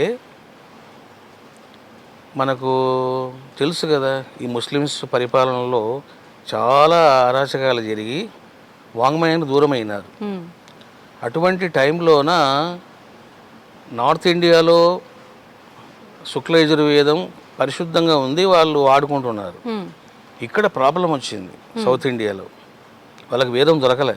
ఆ, దొరకకపోవడం వల్ల వాళ్ళు ఏం చేశారంటే బ్రాహ్మణాలు ఆరణ్యకాల్లోని మంత్రాలను తీసుకొని ఉమ్, ఈ శుక్ల యజుర్ మంత్రాలు తీసుకొని వాళ్ళు తయారు చేసుకున్నారు. ఉమ్, అది తరతరాలుగా సాగిపోయింది. అట్లా ఆ, కొన్ని తరాలు వెళ్ళిపోయింది. దానికి కృష్ణ యజుర్వేదం పేరు పెట్టుకున్నారు. నేను 4 వేదాలు చదవడం కాదమ్మా, పరిష్కృతం చేశాను నేను. ఉమ్, పరిష్కృతం అంటే ఉమ్, అచ్చు దోషాలు, ప్రింటింగ్ దోషాలు, మానవ తప్పిద దోషాలు అవన్నీ తీసేసాము. ఉమ్. శుద్ధమైన లోపాలు సవరించడం అనుకోవచ్చా? అంతే ఆ, చేశాను. ఉమ్, ఈ నమ్మకము చాలా పవర్ఫుల్ అని చెప్పాను కదా. అవును. ఇప్పుడు ఏం జరిగిందంటే సరే, దేశకాల పరిస్థితులను బట్టి ఆ రోజు మీకు దొరకలేదు, మీరు ఏదో చదువుకున్నారు. ఉమ్, ఇప్పుడు దొరుకుతుంది, అది ఉమ్, ఇప్పుడు దొరుకుతుంది, అందుబాటులోకి వచ్చింది. ఆ, మరి వచ్చినప్పుడు మనం ఒరిజినల్ వేదం చదువుకోవాలి కదా. అవును. అట్లా చదువుకోకుండా ఏం చేస్తున్నారు, అదే పట్టుకొని కూర్చున్నారు. అందుకని నేను చెప్పాను, ఓ, మీరు దేశకాల పరిస్థితులను బట్టి దోషాలతో కూడిన ఉమ్, వాంగ్మయము మంత్రాలు చేసుకున్నారు. ఉమ్, ఇప్పుడు మీకు ఆ కర్మ ఎందుకు అని చెప్పేసి నేను 2 చెప్తున్నాను. ఉమ్, శుక్ల యజుర్వేదం, కృష్ణ యజుర్వేదం, ఎక్కడెక్కడ దోషాలు, ఎక్కడెక్కడ తప్పులు ఉమ్, చెప్పి భక్తులందరి చేత ఆహా, పఠింపజేస్తున్నాను, నేర్పిస్తున్నాను. ఉమ్, అందులో ఉన్న స్వరజ్ఞానము, ఉమ్, వ్యాకరణము, సంస్కృతము ఇవన్నీ కూడా చెప్తున్నా. ఉమ్, ఇంకా దానివల్ల ఏమవుతుందంటే నమ్మకం అనేది అందరికి వచ్చేస్తుంది. ఆ, చక్కగా వాళ్ళ ఇంట్లో వాళ్ళు కూర్చొని ఉమ్, శివలింగం ముందు పెట్టుకొని ఆ బొక్కు పట్టుకొని హాగా నీళ్ళు పోసినా చాలా మీద. అద్భుతం. శివుడు అంటేనే నమ్మక చమకాలతో పూజ కాబట్టి ఇంకా అద్భుతం అది. నిజంగా మంచి ఆలోచన స్వామీజీ. సంతోషం స్వామీజీ, మిమ్మల్ని కలిసినందుకు చాలా ఆనందంగా ఉంది. ఎన్నో మంచి మంచి విషయాలు మీ ద్వారా తెలుసుకోవడం అయితే జరిగింది. మరొక అవకాశం ఉంటే మరిన్ని విషయాలు మళ్ళీ మాట్లాడుకుందామని చెప్పి నేను తప్పకుండా అమ్మా, తప్పకుండా. మీరు చాలా ఇంట్రెస్ట్తో అడుగుతున్నారు, చాలా జిజ్ఞాసతో అడుగుతున్నారు, మంచి ప్రశ్నలు అడిగారు.